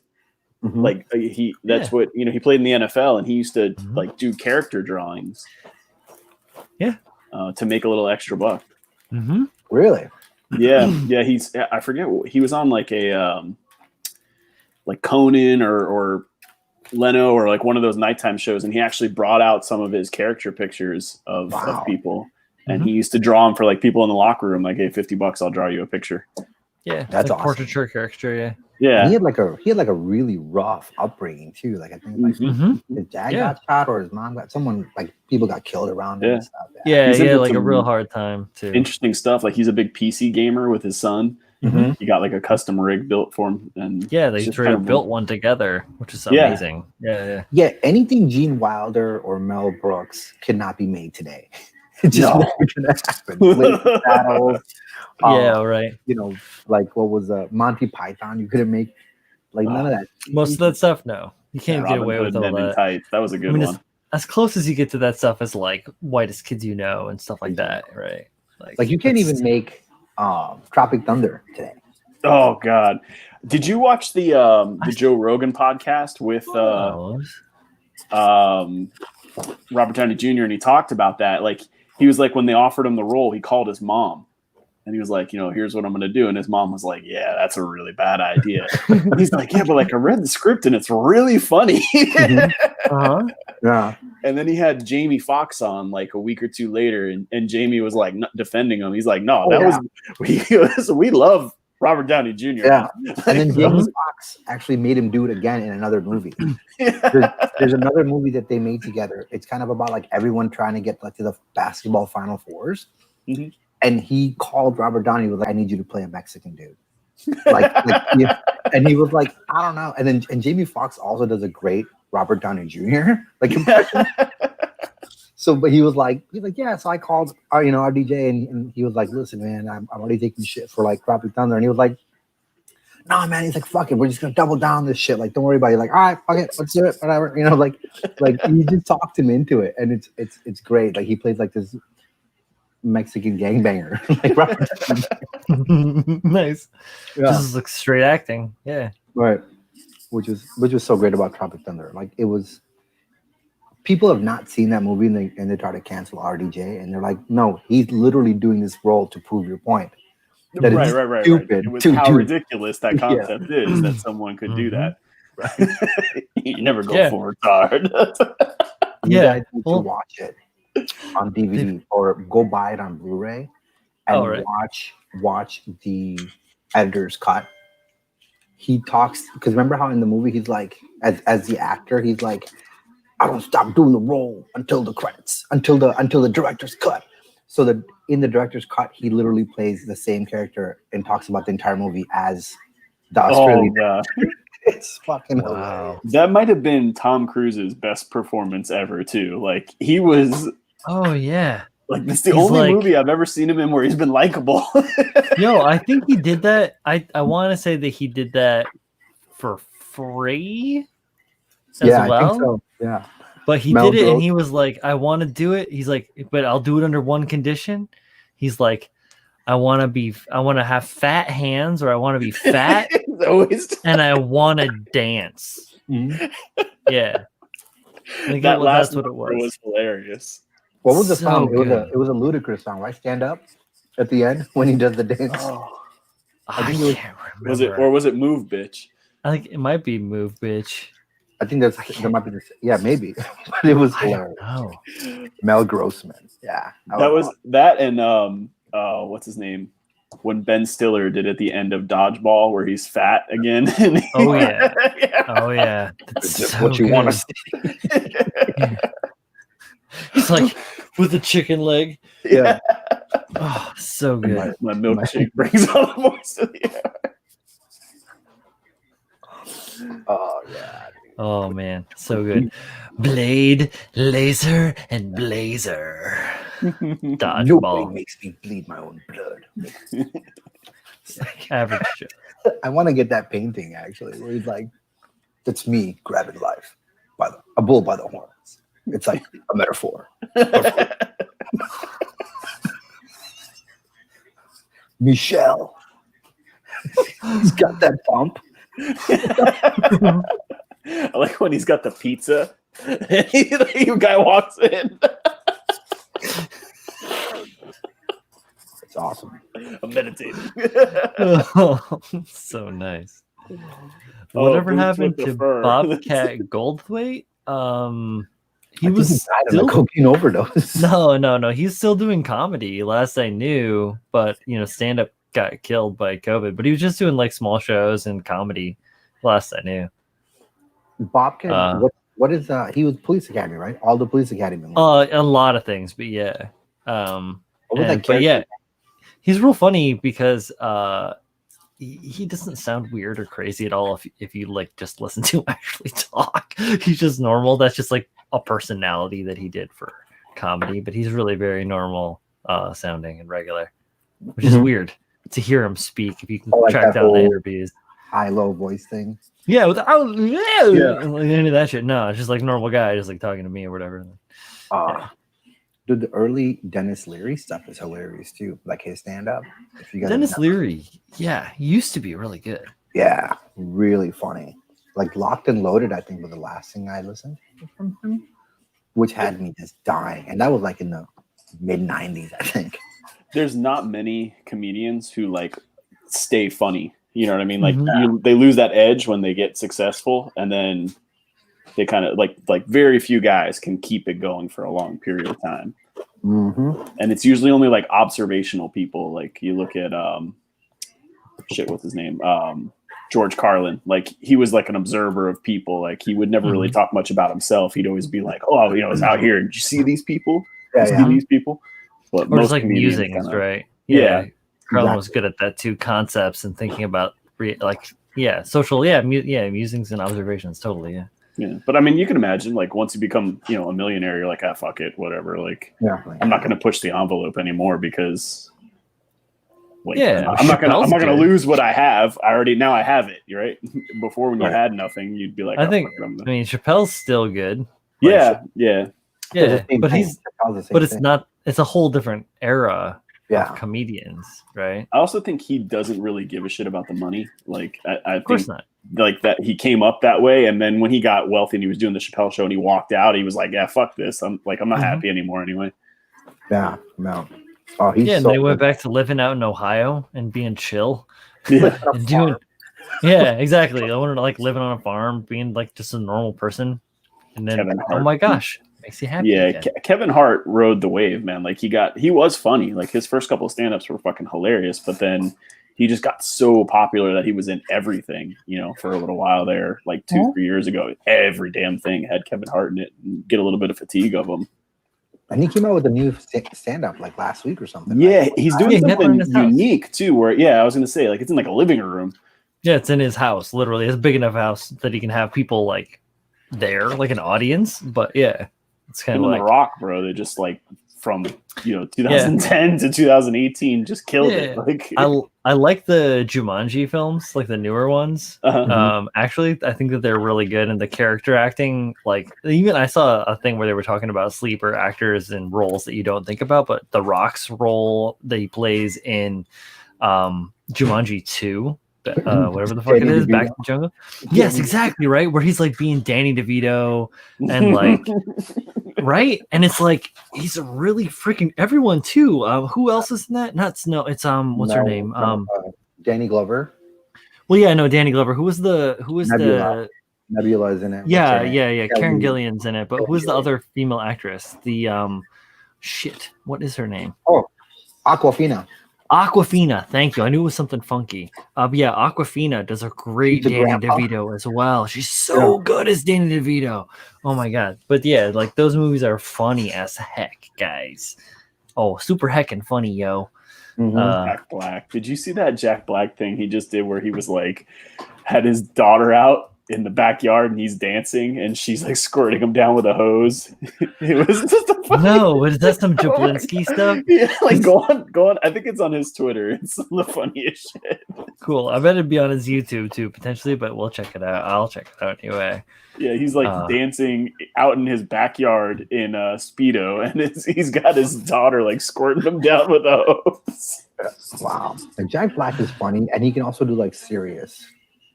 Yeah. He's like has a range. What was that movie he did where he was like the mortician? Like he was like a gay mortician and then he killed somebody. It was a really strange movie. It was really, really good too, but I'll see if I can figure it out before. I'd love to watch that. Yeah, he's like he lives in this like really tiny small town, and he's like a gay mortician, and he kills some old lady or something like that, and he's trying to cover it up. It was a really crazy movie. Wild. Oh man. And That's School of Rock was great too. School of Rock. If you live, School of Rock is good. Envy's good. Orange County. I think Orange County. Underrated. Jack Black is like the loser, drugged out brother who lives with them. Yeah. What do you do? Cock push-ups. Yeah, with that's Colin a Hanks, right? Joke, but yeah. With Tom Hanks' son. Yep. Yep. He's really good in The House with the Clock in Its Walls. If you've ever seen that. We just watched it a couple weeks ago. Actually. Yeah, I watch it every 6 months or so, just to like to watch movies. So. What was the one he did with Jude Law and Cameron Diaz, where they switch? Oh, houses? Shallow Hal? No, not Shallow Hal, but it's a rom-com going full circle back. Cameron Diaz leaves her Hollywood home and rents some writer ladies. Oh, that's Gwyneth Paltrow. I'm sorry. Yeah, that was Gwyneth Paltrow. Yeah, and with Kate Winslet. Who was Rose? It was Rose, Cameron Diaz, Jack Black, and Jude Law. They basically like switch houses for the holidays and fall in love. It was a great romantic comedy. Yo, later, Miguel. Yeah, I hadn't watched that. Obviously, but I heard about that. The one I was talking about earlier, where he's a mortician, is called Bernie. It's actually got Matthew McConaughey in it too. I forgot about it. Oh, I've heard of it. I've not seen it. That's what that is. Okay. Yeah, you can watch it on YouTube, I believe. Rob Schneider is old school. Rob Schneider is Deuce Bigelow, Male Gigolo. Is that Rob Schneider? Yeah. Mm-hmm. Old school funny. He's kind of a dick though. He actually came on like a local radio station to me and got in like a huge fight with them because they made him wait in like the green room for 5 minutes or something. He threw like a fucking fit. But his best movie ever is Surf Ninjas. I mean, Rob Schneider is only famous because of Adam Sandler. Yeah. But he doesn't need to be a dick.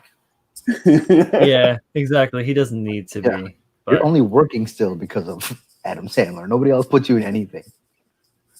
And even your best friend puts you in the shittiest, dumbest roles he can think of in the movie for 30 seconds. Grown Ups 3 on the way. That's what you get. Yeah, exactly. That's why you get Grown Ups and shit like that. Mm-hmm.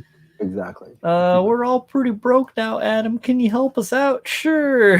I got this Netflix gig going on. It's going to be great.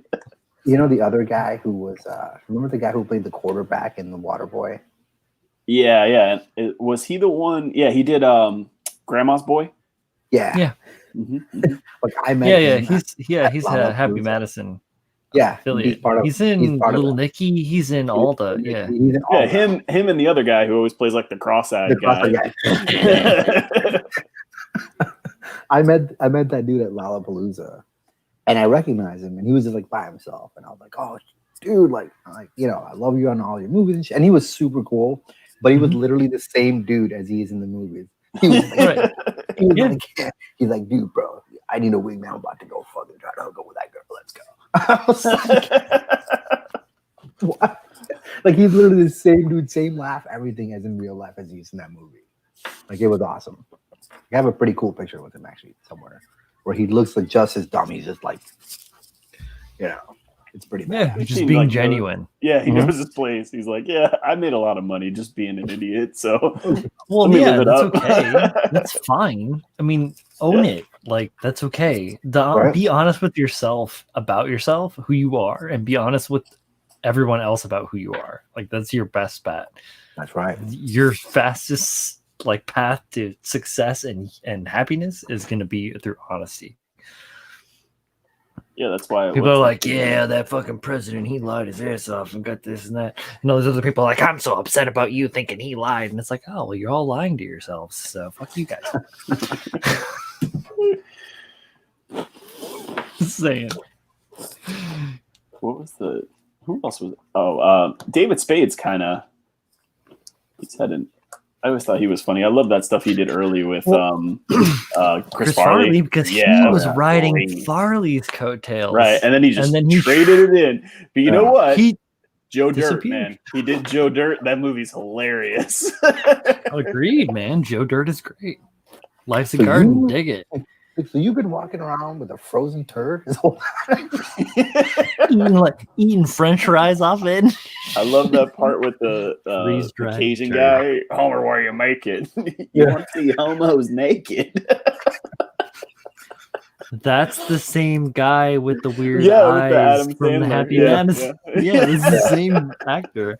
It's all the same family of movies. But I will tell you that Rob Schneider was hilarious in the one with where they get I now pronounce you whatever. Chuck and Larry.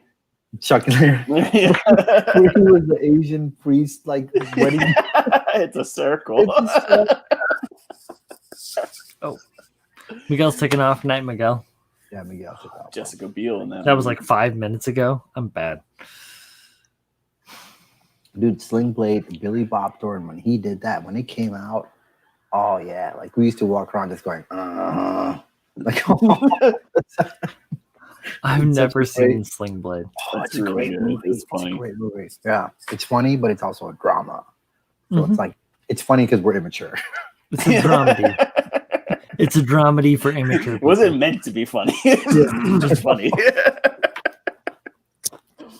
Yeah, just like Of Mice and Men with Gary Sinise and John Malkovich. It's like there's this movie about this poor guy when you're just like, tell him about the mice, George. Tell him about the mice. I remember being in like, I don't know, maybe middle school or high school, and we read the book, and then we watched that movie. And you read the book, it's pretty somber and like it's not a nice book. Right. And when you watch the movie and everyone's just giggling the whole damn time. Exactly. We're going to hell. No, it's because they can't make that. They can't sell that dark shit. That's why. That's how it was with Flowers for Algernon. Like I read the book. Yeah. Right. And then I found out there was a movie, and I watched the movie. I was like, yo, this shit is stupid.